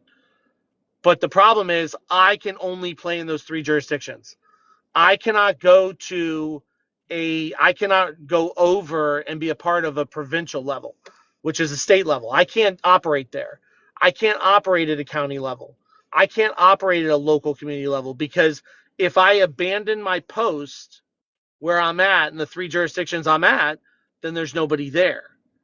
So you have to be able to bring these things together, and that's called the freedom to assemble. And that's how the system works.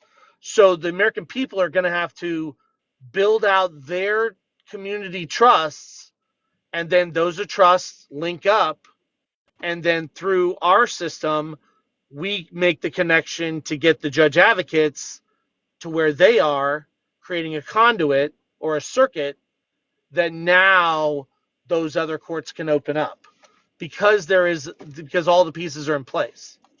And if you're interested in taking a lead in your county to bring it back, you can reach out on his website. Once again, the website that we stated was ourunitedrepublic.com.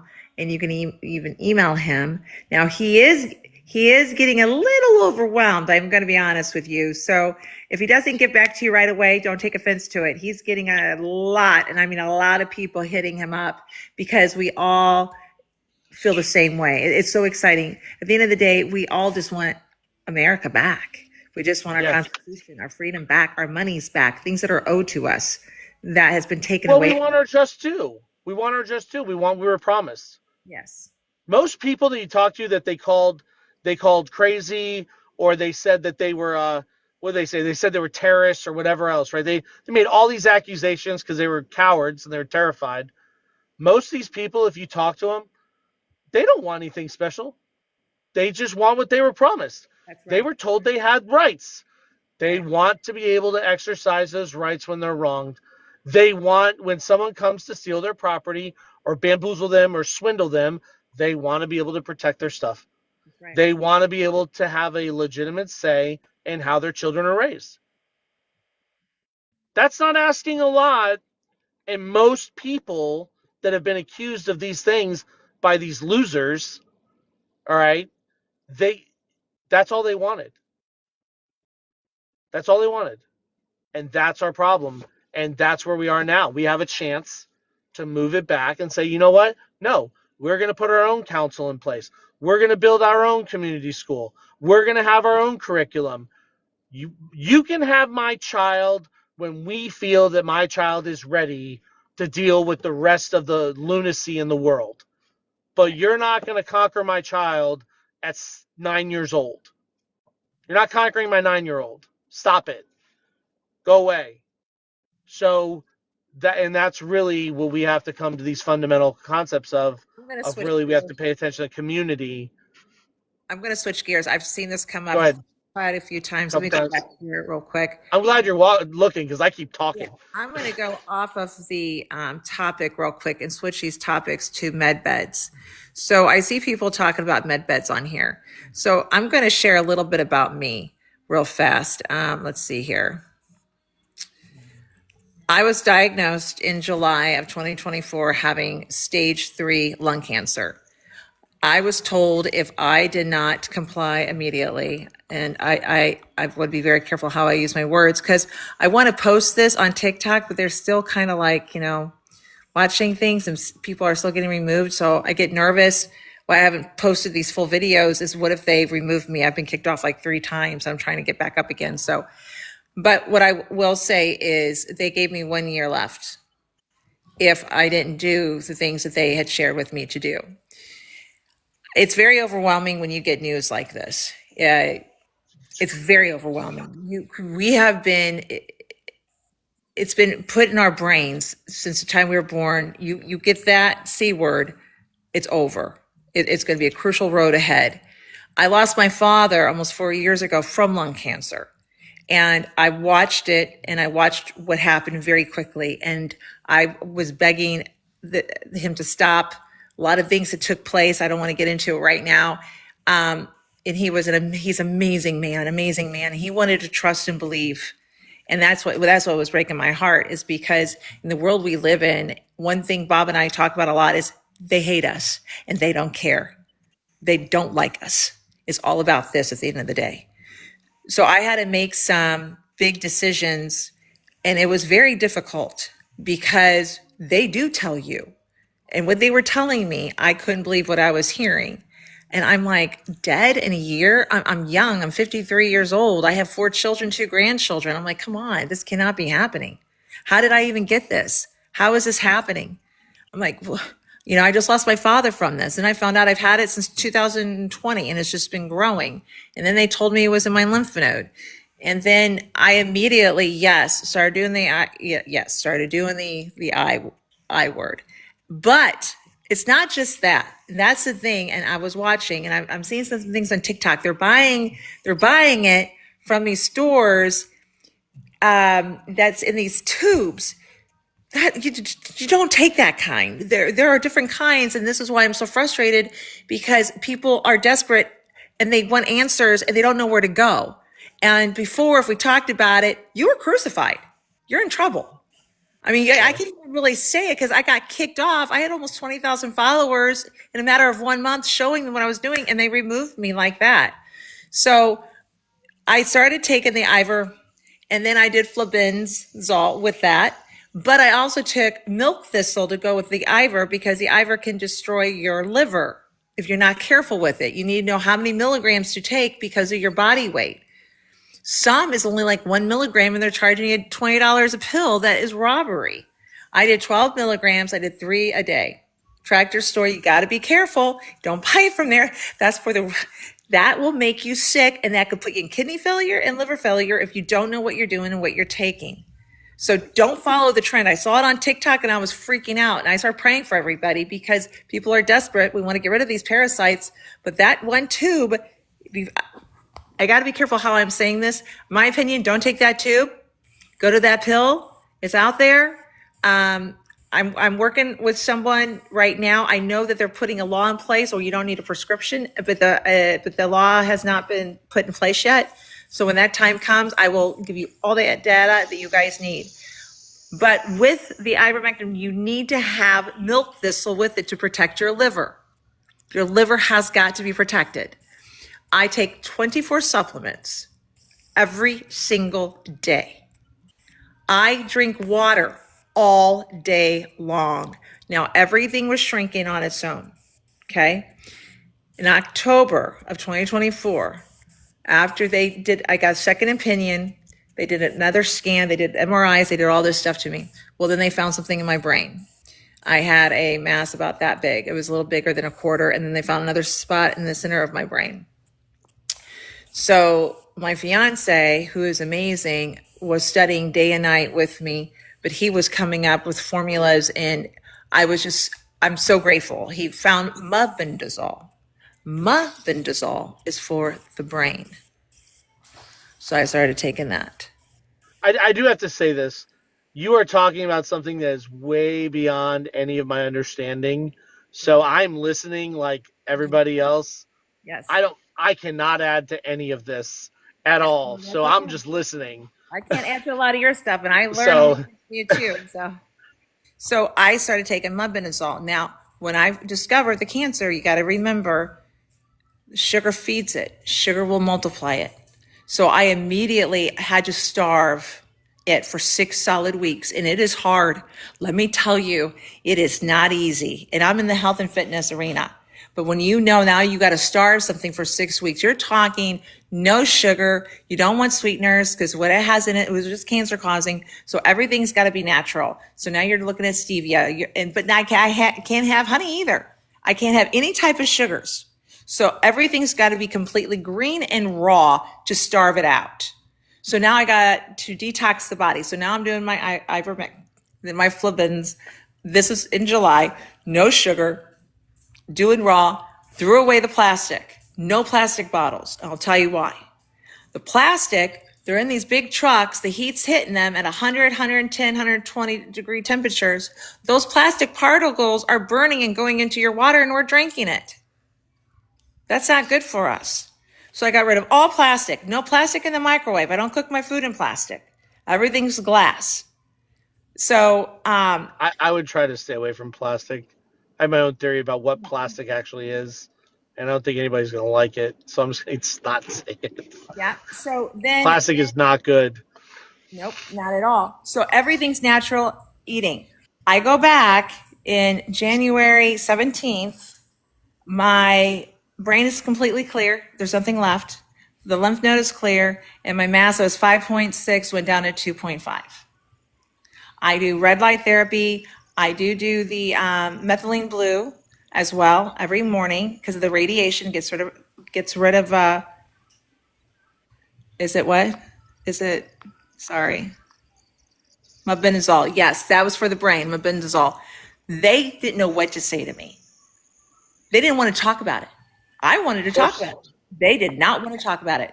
Then they said, because this was all on my own, it's all almost completely gone, that they still wanted to go in and do all the other treatments. Why would I do that when I haven't started? They said, well, because it'll come back aggressively and it'll spread everywhere. I just can't do that. I can't. And now Robert Kennedy talking about those med beds. This is where we're going. That yes, they are here and they are coming, but there are things you can do right now. Right now, if you know of a loved one or if you have it, there are things that you can do. I'm a walking testimony right now. I literally am. And my friend, I had a few friends, and it's very heartbreaking. He was on the journey. He also had cancer. He was on the journey with me going natural. Then he got scared. They told him other things. So he did what they said. Then it spread everywhere. And then the next thing you know, he's in surgery and now he has a colostomy bag. And he's still doing it. And then he said, I want to do what you're doing again. So he goes and does what I'm doing again. And then they scare him again. And then he stops. Now he's got a blood clot in his leg. Now his leg is huge. And then he just told me today he is scared and he is worse than ever. And now he doesn't know what's going to happen. And it's so sad because we need help. We do. And I know that. And I have to be careful of what I say and what I share because they don't want this kind of stuff talked about. They just don't. But it's sad because I can't keep watching this insanity. I really can't. So I'm so Well, grateful for Kennedy to be taking a stance like he's doing. it's really, I think this needs to be said. We're coming into a system, and I don't think a lot of people really understand the system that we're entering. Like when we talk about like common law, or you talk about the American canon law, or what used to be chancery law. If you watch my other video, I kind of explain like where those come from, or even general law. When you're talking about these things, I don't think people really understand. This is an accountability system. Like we keep talking about like the theys, right? The theys. The reason the theys have gotten away with stuff for this long is because they had what you would call attorneys. They weren't really attorneys; they were like circus clowns. But anyways, um, that were they call it the corporate veil. You couldn't pierce the corporate veil. I don't think you understand when you step into this like American general law and you step into canon law and you step into common law, there are no attorneys. There is no corporate veil. If you get an attorney that tries to represent you, Yes, Anne. Yes. he's putting himself on the line. Like it's going to be like I explained the cartels, right? Like you take a county organization that 15 people in the county organization, administrators, elected HR directors, whatever, they all compile together to attack somebody that's in that organization. That is called a cartel. That is an organized crime syndicate. Okay? When they do that, breaking the law, what they used to do was they would put their county attorneys in and you could never get through them. What's going to happen in these other courts is that little group that's all packed together, let's say there's 19 of them, they're going to have to pick their representative, their champion. And then that champion represents all of them. And whatever happens, however it plays out, they all get treated the same. So the theys better be concerned because there is no more corporate veil.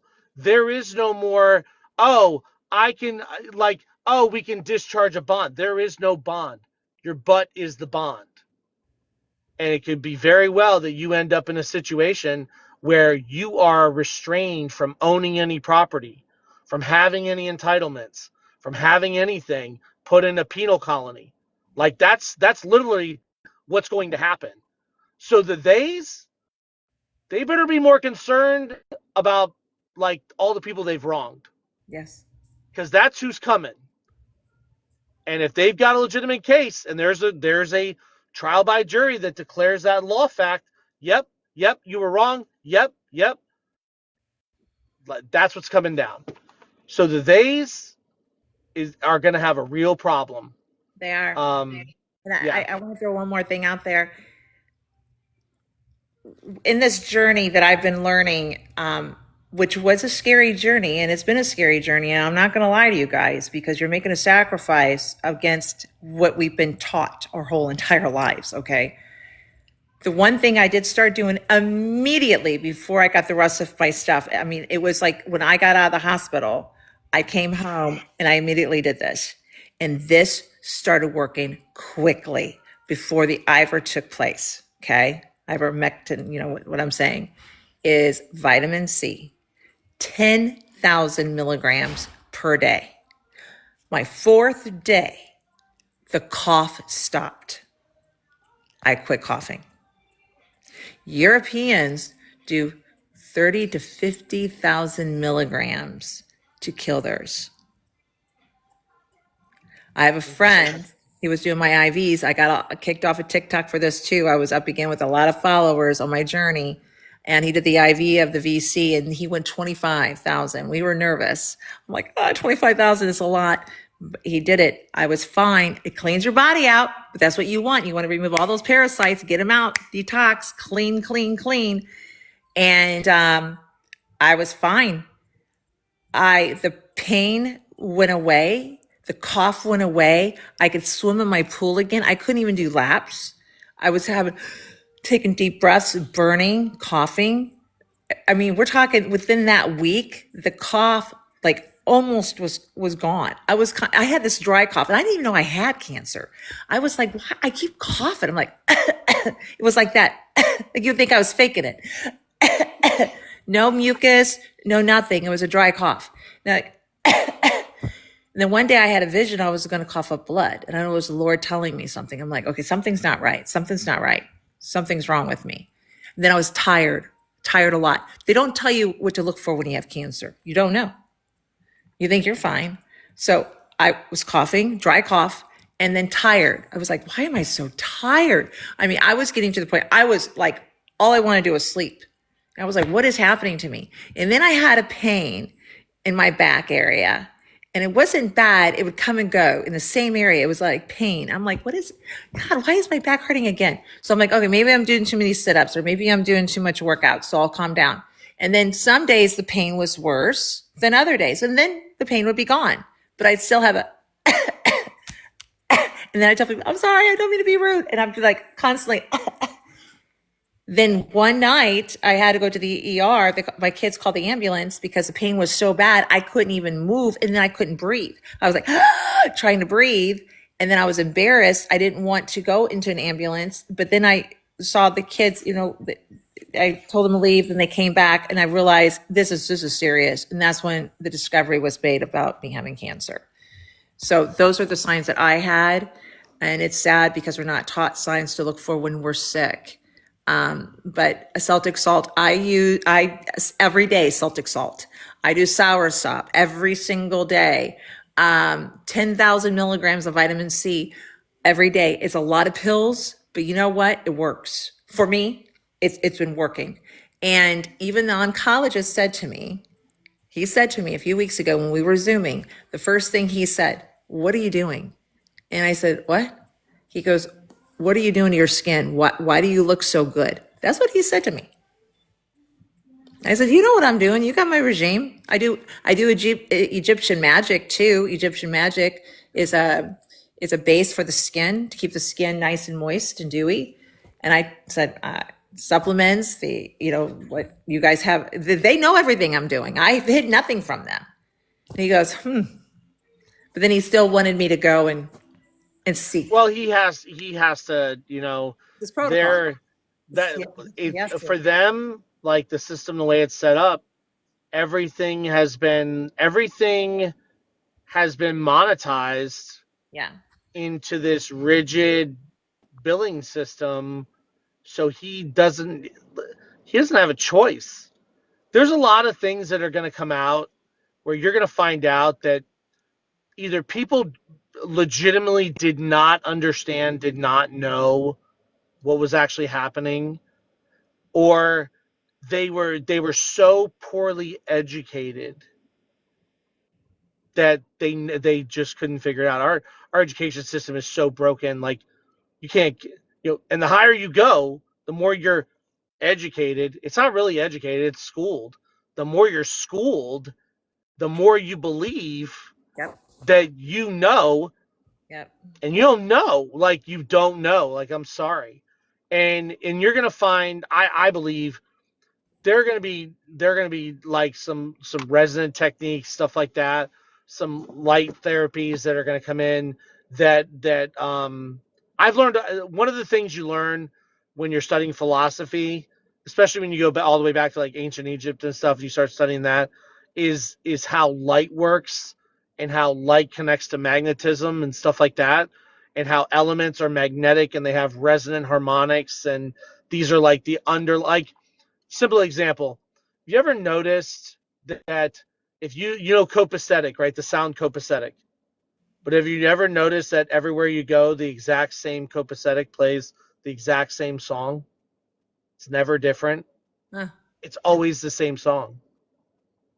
Isn't that strange? Yeah. No matter where in the world you go, the copacetic plays the same song. Why? Where is that song coming from? And what you realize is there really is like this underlying resonant harmonic that gives vibration to all matter, that Yeah. keeps all matter in movement, and you realize the effects of light with that. So we're about to enter this age where we are really going to get back to light and how light works and how Yes. light create and frequencies and high resonance frequencies, That's what I've stuff been like that doing. The red are going to light. be very important And that's in even our the sunlight. society and stuff like that. That's right. Even the sunlight. I go out in the sun 15, 20 minutes a day. You need to have that. You go for a Yeah. walk, go work out. All this stuff is so important. They're like, don't get in the sun, you'll get skin cancer. It's like, no, go Uh-huh. get in the Sure. sun, you're going to Sure. get healthy. You're going to Right. feel good. You know, It's like, the one thing I learned about the sun, do not wear sunglasses. Like, yeah, do share not wear share sunglasses. this with them. Yeah, this is It's interesting. I didn't know this until you brought this to my attention. all right. Well, I don't tell many people this. So, in early in the stage back in 2020, so I have 2015 vision. Early in the stage, and I'm not telling anybody to go do this. Like you have to commit to yourself. Like don't do it, because there is kind of a period where you are a little bit messed up. Um, but so early in 2020, I'm like going through this thing and I'm learning and learning and learning. And one of the things I realized is how light works with our eyes. And then I took a leap of faith and I actually started staring at the sun. And when I say staring at the sun, I mean like staring at the sun in the middle of the day in South Florida at like noon for like up to like a half an hour. Okay. And some very weird things happened. Number one, like this weird, funky oil started coming out of my eyes that was really Wow. sticky. Wow. Okay. And then but I didn't stop. So my eyes got blurry. They got kind of messed up for a little while. It was a couple weeks, but then everything went back. Like I have 2015 vision now. I've had 2015 vision my whole life. So what I realized was the ultraviolets, because I had to do research back in 2016 on Ebola, because I had to help write the Ebola protocol that basically is the Florida state Ebola protocol for the fire department, for EMS. So when I was studying that, I found out that Ebola, anyone who's ever had Ebola, the virus lives in your eyes, right?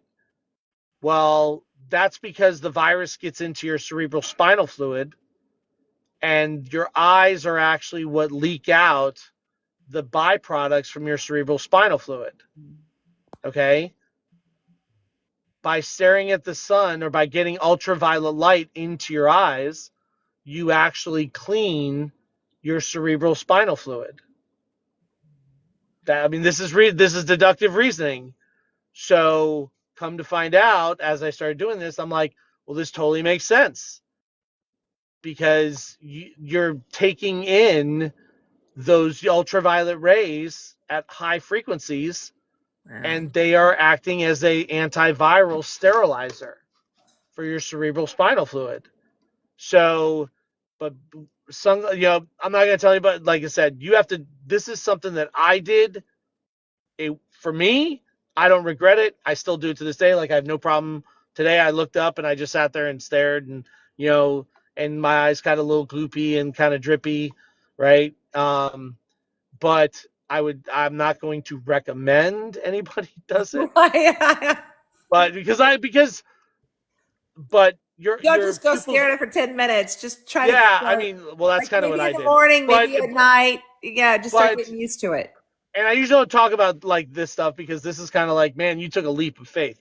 I really took a leap of faith. I literally put my vision on the line because I had to believe that there's no way, there's no way that it's been here, it's here, and there's no way. There's something more, we're missing something. So I agree, I Michelle. took a leap, I took a leap of faith. Um, but I will say the ultraviolet light is a sterilizer.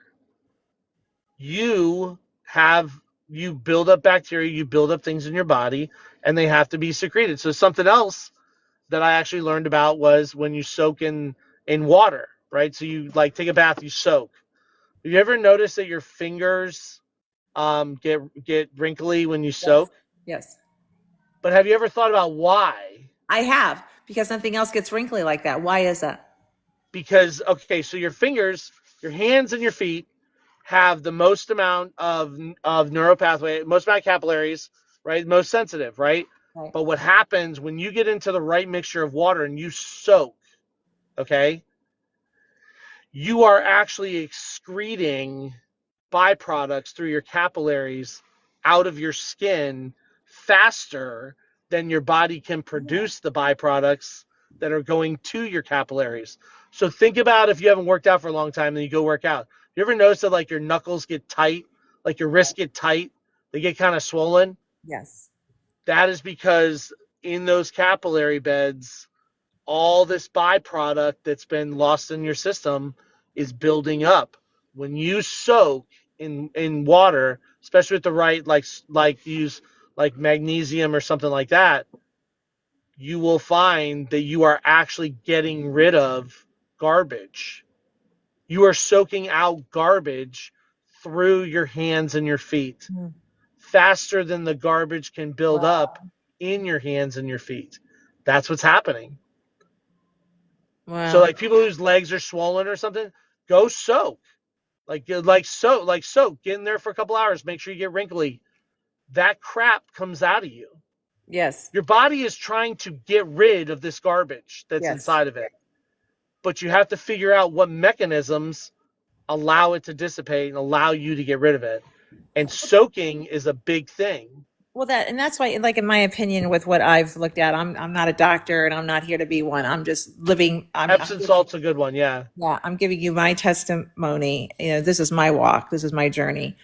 Right. I feel, and I'm seeing a lot of people putting this out there, that the C word is parasites. And I've said, I feel like they've made the C word sound really bad when in my mind, I'm making it a positive thing. And I'll tell you why. Because I'm looking at it as a Pac-Man. Here's the C word, and it's going through my body and gobbling up all those little parasites, right? It's going there, and then it puts it in a sack, in its own little like pod. Now it's all gathered up. So I have one area now versus throughout my whole entire body where that C word comes into play and it's here. But they want to go in and do a biopsy. Well, why are you going to do a biopsy if you're going in? Why don't you just take that whole bag out, that little pod, the little bean pod, and then dissect it once you remove it out of my body? But they don't do that. Most don't do that. So Right. I asked them, this is before I really dove and got deeper into my research. Well, if you're going in, can you just remove it completely? Well, no, we need to just biopsy it real quick. This is when I was in the hospital, just to see, if you really do have the C word. Yes, I can spread it. Yeah, that's right. So here you got the bean pod, right? They poke it. It's like a little balloon. What happens? It opens up. All those little worms. Ooh, and they go back. And then you can't go back in and see them for a long time. So what happens? It gives that opportunity to get worse, right? Now it's growing in the lymph node. Now it's going up in here. Now it's here. And you're going, wait a minute. So me, I'm like, I don't even want the surgery. Like with my brain, they told me that I had to have it. I had no choice. Nothing was going to remove it. I had to get it. So I put it off. I was scared. I'm like, oh my God, I have it in my brain. I have it here. Like, what the heck? How is this happening? How is this even possible? And completely got, I started mebendazole in September, October, November, December. January 17th is when I went in 5 months. Completely gone, completely gone out of my brain. A quarter size mass in another area in my brain. They didn't even want to discuss it. They didn't even want to talk about Yeah. it. Yeah, well, they can't. Like they're mandated to certain things, Sad. And I and can't wait till and next and week. listen, don't you can't. This is another hard part. Like you have, there is a little bit of empathy that you do have to give, because a lot of these like doctors and stuff, like they're downright being coerced into like what they have to do, like what they have to say, how they have to do it. Um, and that is a byproduct of monetizing our education system, right? When you monetize everything, nothing good is there if everything's monetized. There has to be a proper balance. Nobody nobody wants like to not be able to expand their commercial or their mercantile profits, or to be able to chase that opportunity. But when it's everything is monetized, there's no limit to the amount of corruption or fraud or waste or abuse that you will find. So, So that's just the way it is, and real healthcare quick. is one of the biggest ones. Yeah. No, I know. Unfortunately, Mary, how long did I parasite cleanse? So, I have cancer. So I've been killing the parasites through my natural remedies. So my stuff did not get in until I got diagnosed in July. I didn't get my ivermectin until August, but I started the 10,000 milligrams of vitamin C immediately, and no sugar, and eating totally clean, and no GMOs. No GMOs. I got none of them because I really believe some of the food that we eat has the parasites in them when we don't see them. And so we eat them and then they grow in our stomachs. That's why we got so many people with diseases and all these new kinds of disorders that they're finding. I really believe that. And think about this, Bob. Have you ever like seen people like show like they go to eat something and then they see a little bitty worm in their food or in Yeah. their Oh meat? yeah. Yeah. Yeah. I think it's in our food. The GMOs is chemically modified. That's where I think all this is coming from. Because I've said this before. Well, When you think yeah. back, I mean, when we were little, think about this. Well, I think I'm older than you. When we were young, you would hear someone having the C word in your community. Everyone was like, oh, it was like, what? it was Today, rare. just down my block, there's 5 of us in my block. They're Yeah. all doing treatments but me. And they just the other day, they're like, Patty, what are you doing? I go, I've been telling you guys. And so I feel so bad because I'm seeing what's happening in front of my own eyes. Every person I'm watching, what's happening is a trigger of my dad. I'm like, it's like, stop, because, but I understand it's when you're in it, it's scary. It's really scary. Now, Yeah. I'm going to share this, and I know, and I'm not trying to stay on this, but I want to because it's important because so many people know somebody that has it right now, suffering from it. I do believe in the Lord, and I believe in power of prayer. That's who I am. So when this journey started, this is God's honest truth, and I will take you in my bedroom and I will show you because it is framed on my wall. I was over at my girlfriend's house and we were doing a Bible study and we were praying, and then we were talking, and when we were done, I was still like very fragile, like very sensitive, trying to figure out, am I doing the right thing? Because it's scary. Did I make the right choice? Oh my gosh, but I'm not coughing anymore. So I had to keep going back in my head. I'm not coughing anymore. I'm not coughing anymore. So it's got to be working. But I prayed, and then my friends were saying, well, Jesus has already healed you. Jesus has healed you. And I said, I believe he has, but also Jesus always shows me when he hears my prayer, and I haven't seen anything. And I've been asking him to show me, am I doing this journey right? Please tell me that I'm doing this right. And he hasn't shown me. This is this is the truth. There was like 12 people in the room that witnessed this. All of a sudden you heard, we turned around and my girlfriend says to her husband, what are you doing? He goes, I'm not touching nothing. It was her copier. And this thing comes off the copier and it was a hymn saying, I am God who will heal thee. I am Jesus. I will heal your disease. I just started crying. I was like, I needed that. I needed that at that moment. Now, they all claim they had nothing to do. They were all in shock, to be honest with you. You're all like, I said, this is mine. And it is in my bedroom in a frame by my nightstand. And from that moment on, I never looked back because he answered my prayer. And then I said, there's a reason why I've had to go through what I've gone through in the last 3 years. And then when this is all said and done, I do want to be a spokesperson. I do want to go out there and I do want to share my testimony and I want to help people. I want to save lives because there's a lot of lives that we need to start saving.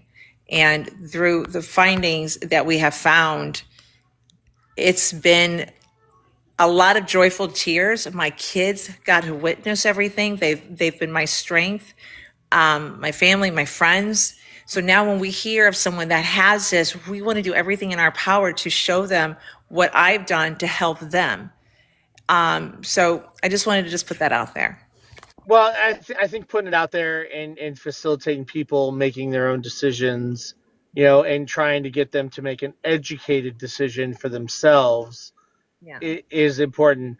I'm going to say something about like what happened with the copier. I will tell you that I have seen some very strange things in the last 5 years. So I can't, like, people will say stuff and before you be like, I don't know about that. I will tell you that I have seen some very weird stuff Yeah. in the last 5 years. So yeah, yeah.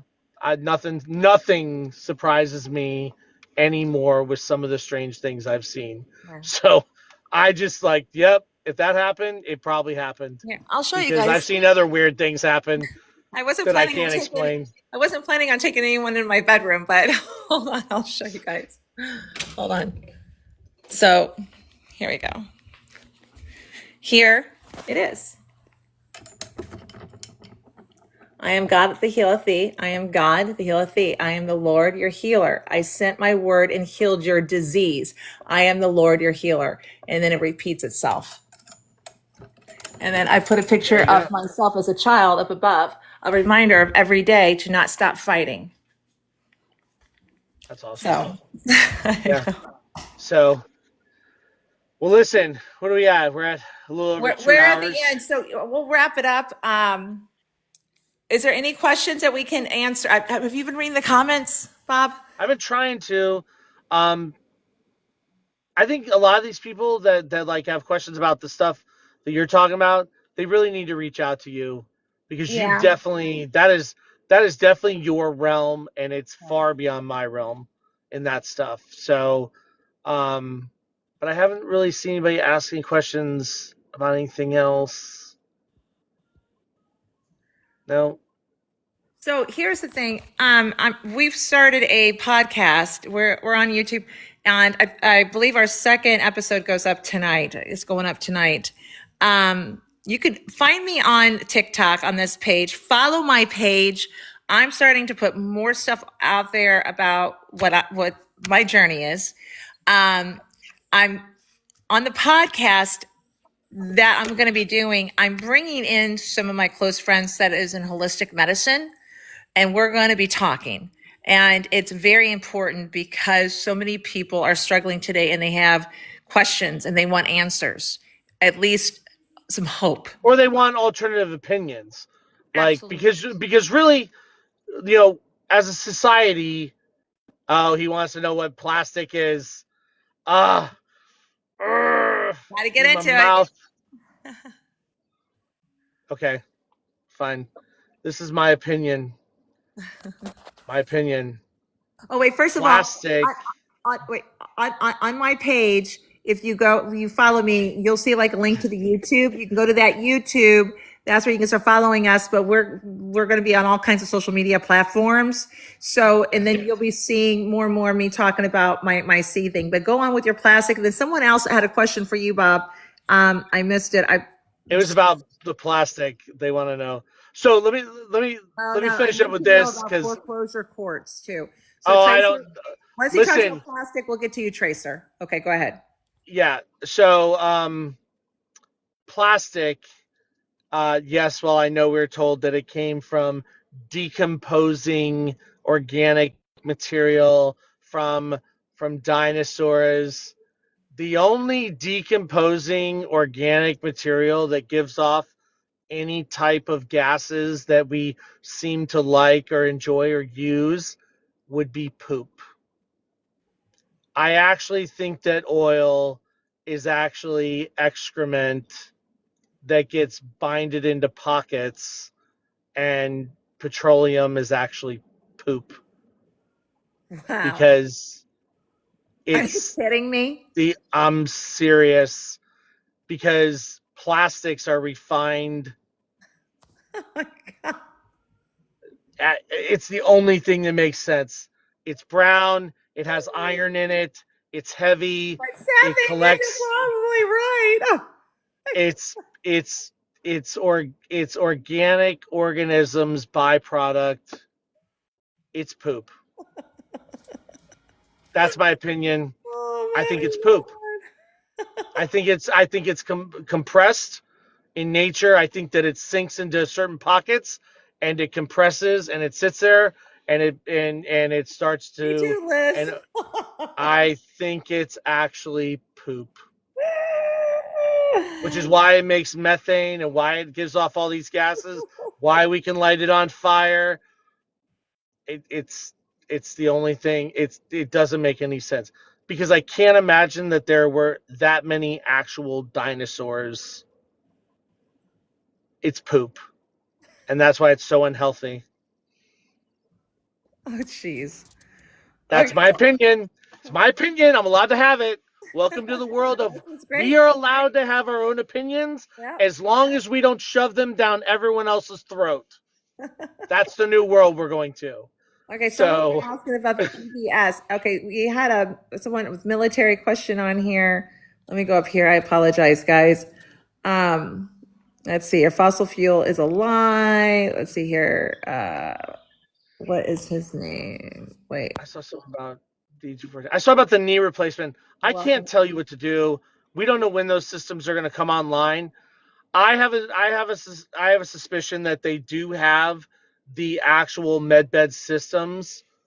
I don't know how advanced they are. I don't know how advanced that technology is. A lot of the technology you're going to see, especially when it comes to power production, don't be surprised if there's technologies coming out where home power production or independent vehicle power production systems are using magnetic systems or geomagnetic systems. I actually have a design for an analog geomagnetic power plant that runs nothing off of motion and electromagnetics. Now, I never built it because Take a they picture, just come people. steal it. So, You're talking about magnetics, right? This yeah, picture right here. This is crazy, okay? Every day I drink 5 of these. Here on the top, okay? This is yeah, magnetic. Now, Tom found this for me because he's just a genius, just period. Just, his background and who he is and what he does. So it puts our water is supposed to have oxygen in it. We don't have oxygen hardly in our water. oxygenated water. No, we don't. Not the way we transfer oxygen. That Not the way we water, transfer water. You have to run it that's through a what the processor to water get used to that keep our done. bodies nice and healthy. Yeah. We've lost the oxygen because what kills cancer? Oxygen, right? So we lack a lot of oxygen. And blood pumps oxygen. But when your body is not doing well, anyway, that's a whole nother scenario. This Yeah, yeah, picture, yeah. We're not. this, We're gonna have to say we're gonna have to put that on the list for the next one. yeah, But this so there's picture puts oxygen back in this water. This water tastes so smooth and clean. I can't even tell you. I had so many of my friends were over for my birthday, right? This was in late September. I had a big birthday party after the diagnosis, and they were watching and they're, wanting to know everything I'm doing. So I showed them my foods and all the new things. And this pitcher was here. I told them this water is phenomenal. So we had the regular water, okay, that's distilled. And then we had this water. Almost every one of my friends ordered the pitcher that day, right there from their own phones. You can taste it. You feel better. You're hydrated. It's like, what have they been doing? And I've always said, like with President Trump, he always says what? Watch the water. Watch the water. But we know what that was for. But now it's just like, get our water back, you know? Well, and interestingly enough, a lot of people don't know this. So back in the old days, what they used to do is they used to store water in a barrel, and they would actually take a silver coin and throw it in the bottom of the water, Right. and that silver coin is an antibacterial, and that's how they would clean the water. That's how they kept it, They sure did. the bacteria down and stuff.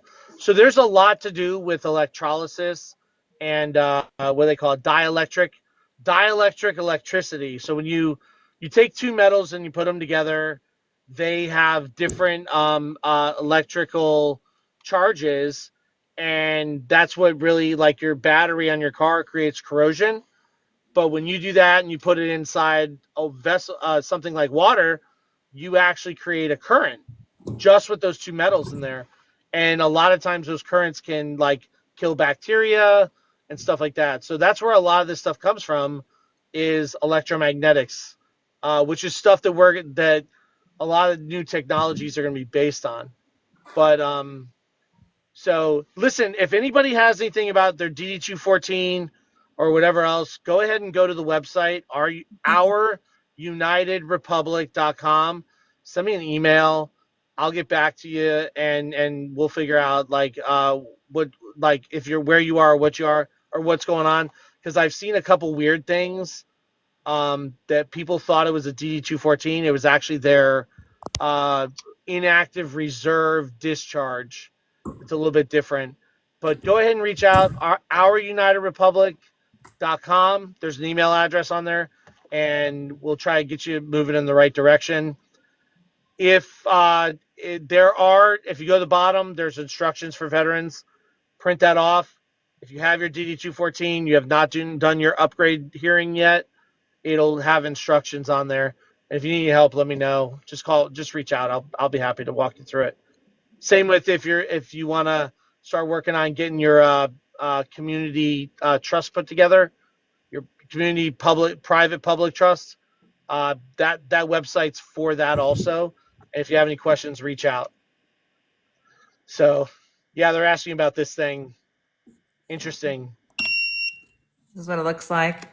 You hit the button and then it purifies it and oxygenates it. And I like this too because this is where you charge it. You just plug your little charger in there and then you can charge it right back up. It's amazing. We actually ordered another pitcher so we can have two. My kids, it drives me crazy. So this is my life. I have twin boys. They're older. I have actually four kids, but they're all older. I get up in the morning. I got my pitcher ready, right? Because I start with my water. They already are off to school and they fill their big old mugs up with this water and it's gone. So I get on them. Can you refill my water? So there's this water fight that goes on. So all throughout the day, I take my water and I put it in another glass and I put that in the refrigerator. And then I take another big old glass pitcher, put that. I'll have four of them. By the end of the day, they're all gone. They will not drink any other water now. None. They're like, Mom, there's such a difference. They'll go to the gas. I'm like, Mom, it just doesn't taste the same. So like, That's funny. it's hilarious. And you would think these are boys. You really, seriously, you would think that's the last thing they think of, but no, they get into my water. And I'm like, I never thought, think about it. Would you ever think you'd fight with your children over water? Like, No, no, no. But I thought, my children are the army of the 12 paws. So that's, or at least that's what we call them. So two Great Danes and a golden doodle. So, it's but all right. Ollie Mall is the brand I use. OLYMALL, Ollie Mall. Olymall. It's a brand I use. Um, they are costly. I'm not going to lie to you, but it works and it's real. But this is what it looks like when you take the lid off. So there's like magnets on the inside of it. Um, you wouldn't think this thing would cost so much money. However, we've tested it. Tom's tested it because that's what he does, and it sure enough, it works. And it's you could definitely taste it, definitely taste it. But I will. I'm figuring out. I kind of trying to figure out how I want to do this next podcast with everyone, with a holistic doctor with me as well, to kind of go over why we do what we do. That can go more in depth. And I'll show you, display what I'm doing and how I've been doing it. But there's so many things out there. And the beds, kind of like what Bob was hitting on, they're coming out. They're right around the corner. But there's also Yeah, we're gonna find.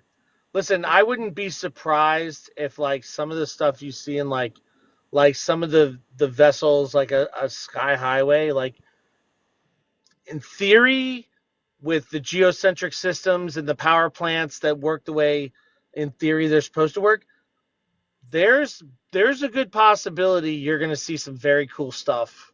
We are definitely entering a new age yes, we are. of advanced technological systems. Yes, Somebody asked about the website. It is our unitedrepublic.com. All together. yes. So, um, Okay, someone all keeps right. asking about EBS. Can the That's acronym? an electronic banking system. Oh, okay. So yeah, we were talking about that earlier. She's got it. She's Um, saying EBS question mark. She's asked us several times. So can you answer her question? What well, is the the EBS. question? So well, they're asked about crypto, like the electronic banking system we were talking about Oh, earlier. EBS, okay. electronic banking system.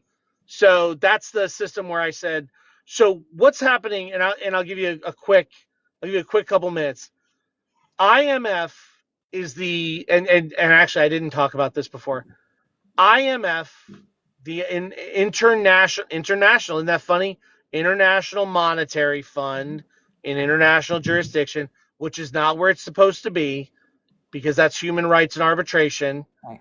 But the International Monetary Fund, which is in the wrong jurisdiction, is the is Oh, the she's asking. No, the emergency alert system. She don't want to know about. oh, okay. I'm sorry. Okay, I was gonna lay out the banking system, the emergency alert system.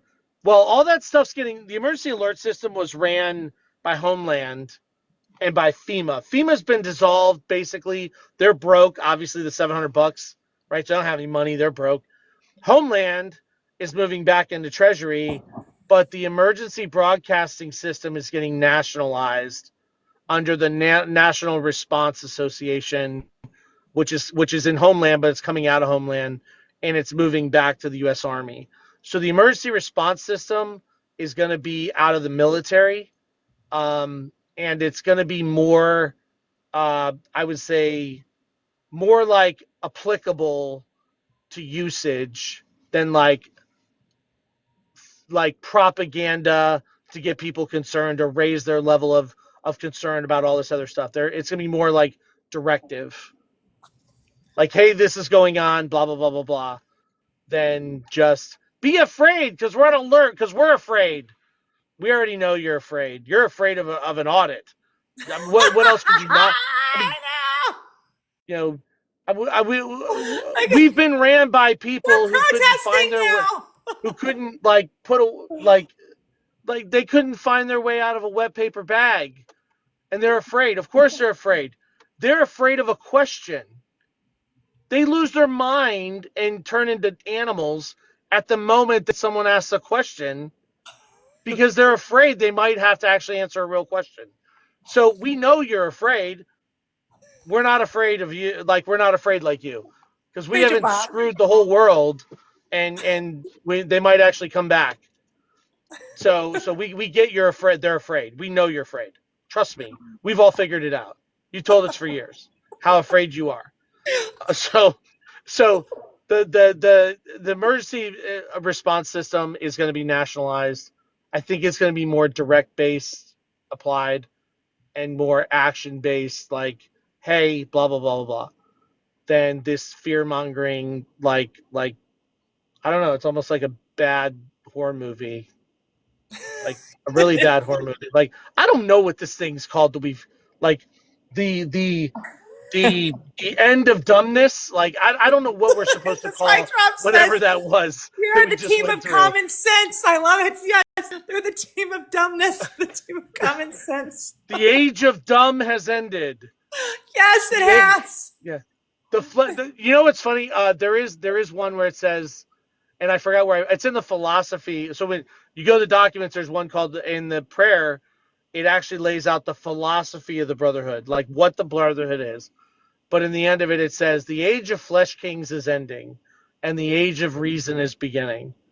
Who is going to eat of the tree of life, open their Right. eye, or eat of the tree, open their eyes and live forever? Like open your eyes, like it's over. No more flesh kings. Okay, we're done. We're done with people that think they're kings. We are exhausted of their stupid. And stupid needs to be put back in its kennel or put to bed. We're done. They want to be stupid, go in a room I said like the Bible says, go in a closet and pray to your God. Like pray with your God in the closet, right? Right. If you want to pray to a pizza box, take your pizza box to the closet and go pray to it. Just don't try and shove your pizza box down everybody's throat. Like Stop. stop. Like it's fine. But we're all supposed to have our own relationship. Like so that's it. That's what being free is. Have your own, grow your own relationship, grow your own understanding of your principles and what's right and wrong, and learn and grow. And that's really what it's about. So if that's Sorry. your pizza box, don't make everybody eat your pizza box. Like it's fine. It's okay. You can have a pizza box. So, all right. On that note, I think we're good. I think that laid it I do out. want to say something about med beds. So someone's about bringing up med beds. So what I do know, Robert Kennedy Jr., I've actually applied and I'm praying that I'm one of the chosen to be part of his team. Is I had a lot of votes. I was nominated, so praying that I'm one of the picks, but I don't know. We'll see what happens. But he did say the med beds that will be coming out very soon. I think they're going to come out like the next month, 2 months, because they know the clock's ticking for so many people. They're not going to charge you for them, from my understanding. Well, they're not going to charge you for them. Those systems are paid for already. That's what the national debt is. The national debt is basically the American people's savings account. And a lot of people don't understand. I don't want to get into that whole thing, but that's legitimately Right. what the national Right. debt is. And It you know is what? I owed think to the American people. Charles Whitaker, and she is correct. They are here, not in all the areas yet. There are some places. I believe there's one near Tampa or something because I was looking it up the other day and I cannot remember. And I'm also in Virginia. I'm in Virginia quite often now too. And I found one in Virginia, but it was like an hour and a half from the house. And I said I'm going to take off and go over there. So I do know there are some out there, but they're not everywhere. Oh, right there. Thank you, Charles Whitaker. Orlando. Tesla Bio Healing Center in Tampa, Florida, and then Oh, there you go. Orlando. I don't know. Are you saying, Sonia, there's one in Orlando? I'm not sure. But they're out there and they're supposed to be free. They're not supposed to charge you when you use this med bed. Am I correct, Bob? Because this is what I've heard him say. And he's also putting together packets for everybody with ivermectin, the flibendazole. All of those are put together in this package, and he's giving them out. I've already got word of that. So that's exciting. So I do know the education is coming. It's coming. It's right around the corner. I wish I knew more, but I don't know. All I know is my testimony and what I'm going through right now and what I'm doing. And what I'm doing is working. I'm not changing a thing. I'm going to keep doing what I'm doing because it's working. So why change something if it's working? Because we Yeah. are a team of Yeah. common sense, right, Bob? Yeah. Well, that's it. And a lot of this stuff, like healthcare, should be operated through an administrator for your trust. You're not supposed to pay for it. You've already paid for it.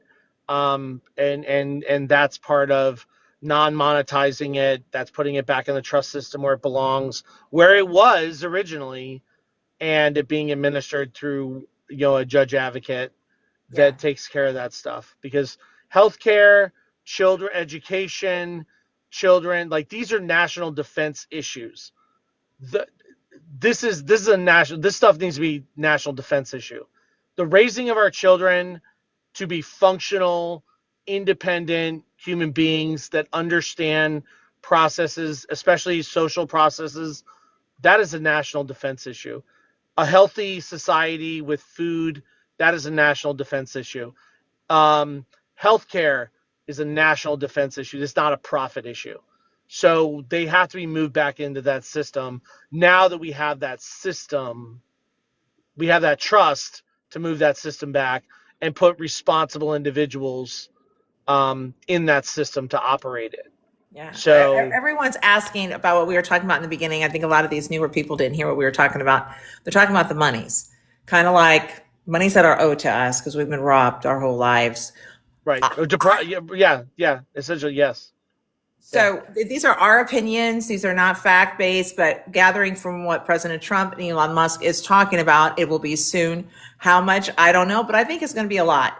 And I feel you're going to have a big check and then you're going to have, and Bob, you actually brought that up too. You think it's going to be split up as well every month on the month. You're going to have some monthly checks coming because they are sick just as much as we are sick and we've been taken advantage of. And once again, March, which is next month, a lot of big things are happening. We went over that earlier. Yeah. I believe that's when the reset's going to take place is in March. And I know I think that people that want answers now need to be a little bit more patient. Let's we've get through waited this March. long. We've Get waited through this long. March so we Through can March. really see what this thing's going to look like, because it's not going to look like anything we've seen, and it's going to be very interesting It's bigger than because what we can imagine. America's been absent really from the international stage for 200 years, but really in the last 50 years America's been absent, and like we like this is going to change our dynamic of our social construct, and how we approach it, I believe, is going to set the tone for world trade, for international human rights and arbitration, for warring conflicts around the world. And I think that we're really going to get into this position of not only, I don't want to say leading the way, but setting a internal standard Yeah. that other nations are going to be like, okay, let's get on board with this and start moving, because it opens up other markets. It does create more opportunities. It does create more jobs.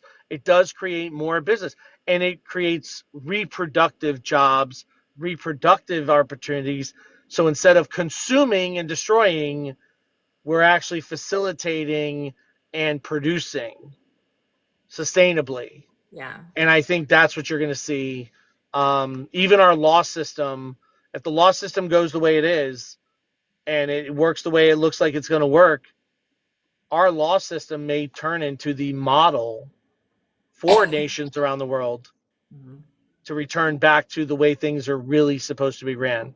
Mhm. So, but we'll just have to see. But have a little bit of patience. Seriously, have a Magic, little bit of magic. patience. I understand what you're saying. Who will work? Well, let me tell you something. If you pay attention to President Trump and you're watching, which is a lot of speeches, and it's hard because we do have an everyday job, okay, or you have a business or you're doing something, so it is hard to listen to everything he says. However, he has shared that he is going to bring businesses back in America. You guys are forgetting a lot of businesses shut down during the pandemic. I helped open up hundreds of businesses around this nation, and I watched hundreds of them that I helped open up close down. It was very heartbreaking. It made me sick to my stomach. So the corporations comes through, right? Now all of a sudden they're running the nations, all these big corporate companies. These little mom and pop shops are pretty much gone. We're going to bring them back. There are people that may collect some great money. They don't want to sit home. I don't want to sit home. Bob, you don't want to sit home. I mean, we're on a journey in life. So let's say you do get this big paycheck. What's big to you may be small to somebody else. If you get $25,000, that may be a lot of money to you, but to somebody else, that's really not a lot of money. 25,000 is a great little chunk to put aside in my savings account or to go do something with. So it depends on what you're talking about. So let's say, let's use, he's going to give everyone in America $25,000. Then, all my opinion. Then we're going to break it down, and every month on the month for the next 30 years, you're going to get $3,000 a month. I can't live off that. I know a lot of people can't live off that. Even though everything comes back down, I choose not to live off that. I don't want to live off that. I want what I can do. Now, don't get me wrong. I like to travel. I like to do things, but I don't want to sit home and just watch TV all day. So it just depends on where your mindset is. So just keep that in the back of your head. But this is just Don't my opinion. I don't, right. there's no guarantees, but Elon put it out there and President Trump just put it out there a few days ago. Back to Elon Musk.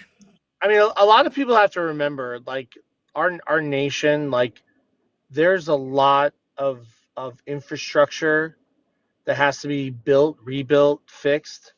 Don't be surprised if a lot of this, like these checks and stuff like that, they come. Now, the first ones are going to come to kind of get us stabilized, but sustainability. Don't be surprised if it's participation based. Like, okay, so when I was in Kansas, there's this community out in Kansas that it's called Nicodemus. It's actually this really small community, and they are in need of like some infrastructure, like some real infrastructure stuff. So don't be surprised if there's like a mission offerings where you're going to go on missions, like like missionaries go to like other countries. Like you choose to go on a mission, you do like a 6 month mission, and you go to Nicodemus, Kansas, if that's the one. I'm just making an example. I'm not saying that's the one. I'm saying I'm just making a point. So, and you go there, and they're building a new courthouse. They're putting in water systems. They're putting in new electrical systems. They're putting like, because this is a really poor community out in western Kansas, right? But they need help upgrading their community. So don't be surprised if some of that stuff's attached to these missions where you go off for 90 days and you go over there and you're building, like you're rebuilding these poor communities, bringing them up to those standards. And that's where that money comes from. You get paid like day rate. When I was in Iraq running convoys, I think it was $300 a day. So you go out there for 90 days, you make 300 bucks, 400, 500, whatever the pay is for a day, and you're living on like a camp, and it's kind of like you're going on a mission. You're getting paid to go on the mission, right? And then you're off for 90 days or you do whatever. So I think because of the amount of infrastructure participation we're going to need, it's going to have to be tied to, like, in my hometown in Inglewood, Florida, um, the harbor it's disgusting. There's like vacant boats everywhere. Like there's vacant boats everywhere all over the bay. It's a You're beautiful, going to love like, it, Jason. You're going to love clean it. up the boats. Like, clean up the boats. What's wrong with you? So you get a group together, an organization, and they're going to go clean those up. And then you're going on these missions and you're doing this stuff. Yes, you're getting paid. Yes, you're getting rewarded, but you're also contributing to communities and stuff like that. I don't know who I Live in Inglewood is. I'm gonna think that they know me. I don't know, they might. Anyways, I um know, I say, yeah. someone's They're like, your I live in neighbors. Inglewood. That's They're your funny. neighbors, Mom. Like, clean up the I would boats. the water, It drives Jason. me insane when I go there, because we still go down there, and I see these turned over boats in the middle of Lemon Bay and stuff They're like that. still I just want to. there. I know. It's like, it infuriates me I how know. pathetic those people are. Clean up the damn boats, right? So that's the stuff. That's why I'm thinking this stuff has to be attached, because we have entire towns like that need like they Here, need. we're There's a on lot that. of work to do. Hurricane was 3 years ago, destroyed us, and we're I still know. not.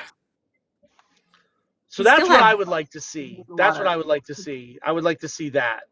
You know what I mean? There's a mission to go here and rebuild this community and build it all up. And the money's there, right? And then it gets done.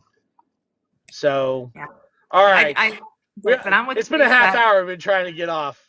So we're gonna have to put out again the next time we're gonna do something. Shortly, I would say a couple days. Um, to do another one. You tell me when. What's Give today? me some Today's options. Monday. What are some options? Yeah, Monday.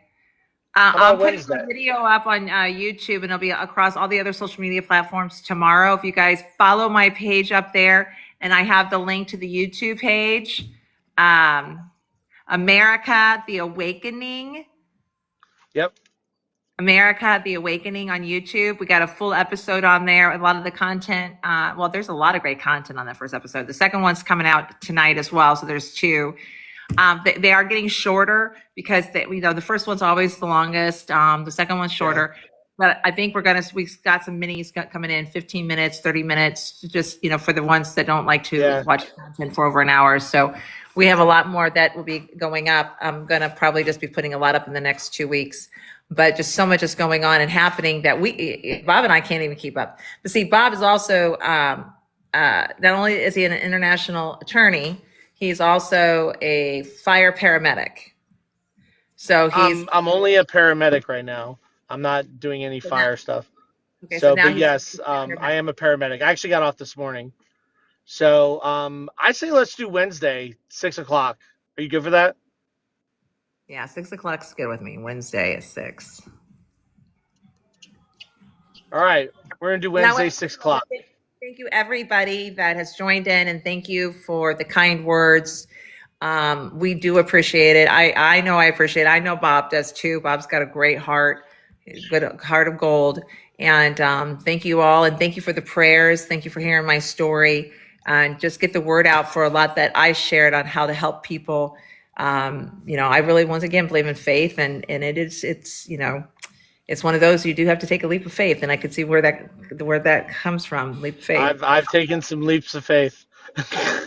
Yes. So, And but Bob's website, once again, for everyone to go to his website. He has a PDF for all the military out there. You just download that PDF and print it out. And it's step by step of what you need to do to get onto American soil again once you are discharged from right. the military. And Bob, do you Yeah. want to go ahead and tell them, repeat like 3 times so it's like instilled in there? Yeah. It's our United Republic. It's OUR United Republic. OUR United Republic.com. And so the site is for the military. At the bottom there gives you directions.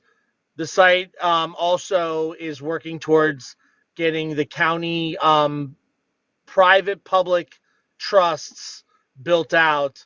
So when we're ready to connect to the judge advocates and get our court systems back up and running, those equity courts and those law courts are back up. We are the counties are prepared. And if you have any questions, there's an email on there. Reach out to me. If you want to request a free book, go ahead and just send me an email through there.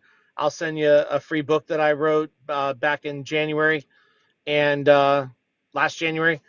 And we'll see you Wednesday at 6 o'clock Eastern. Black Live. All right. See you guys. Have All a good right. night. Bye. Bye, guys.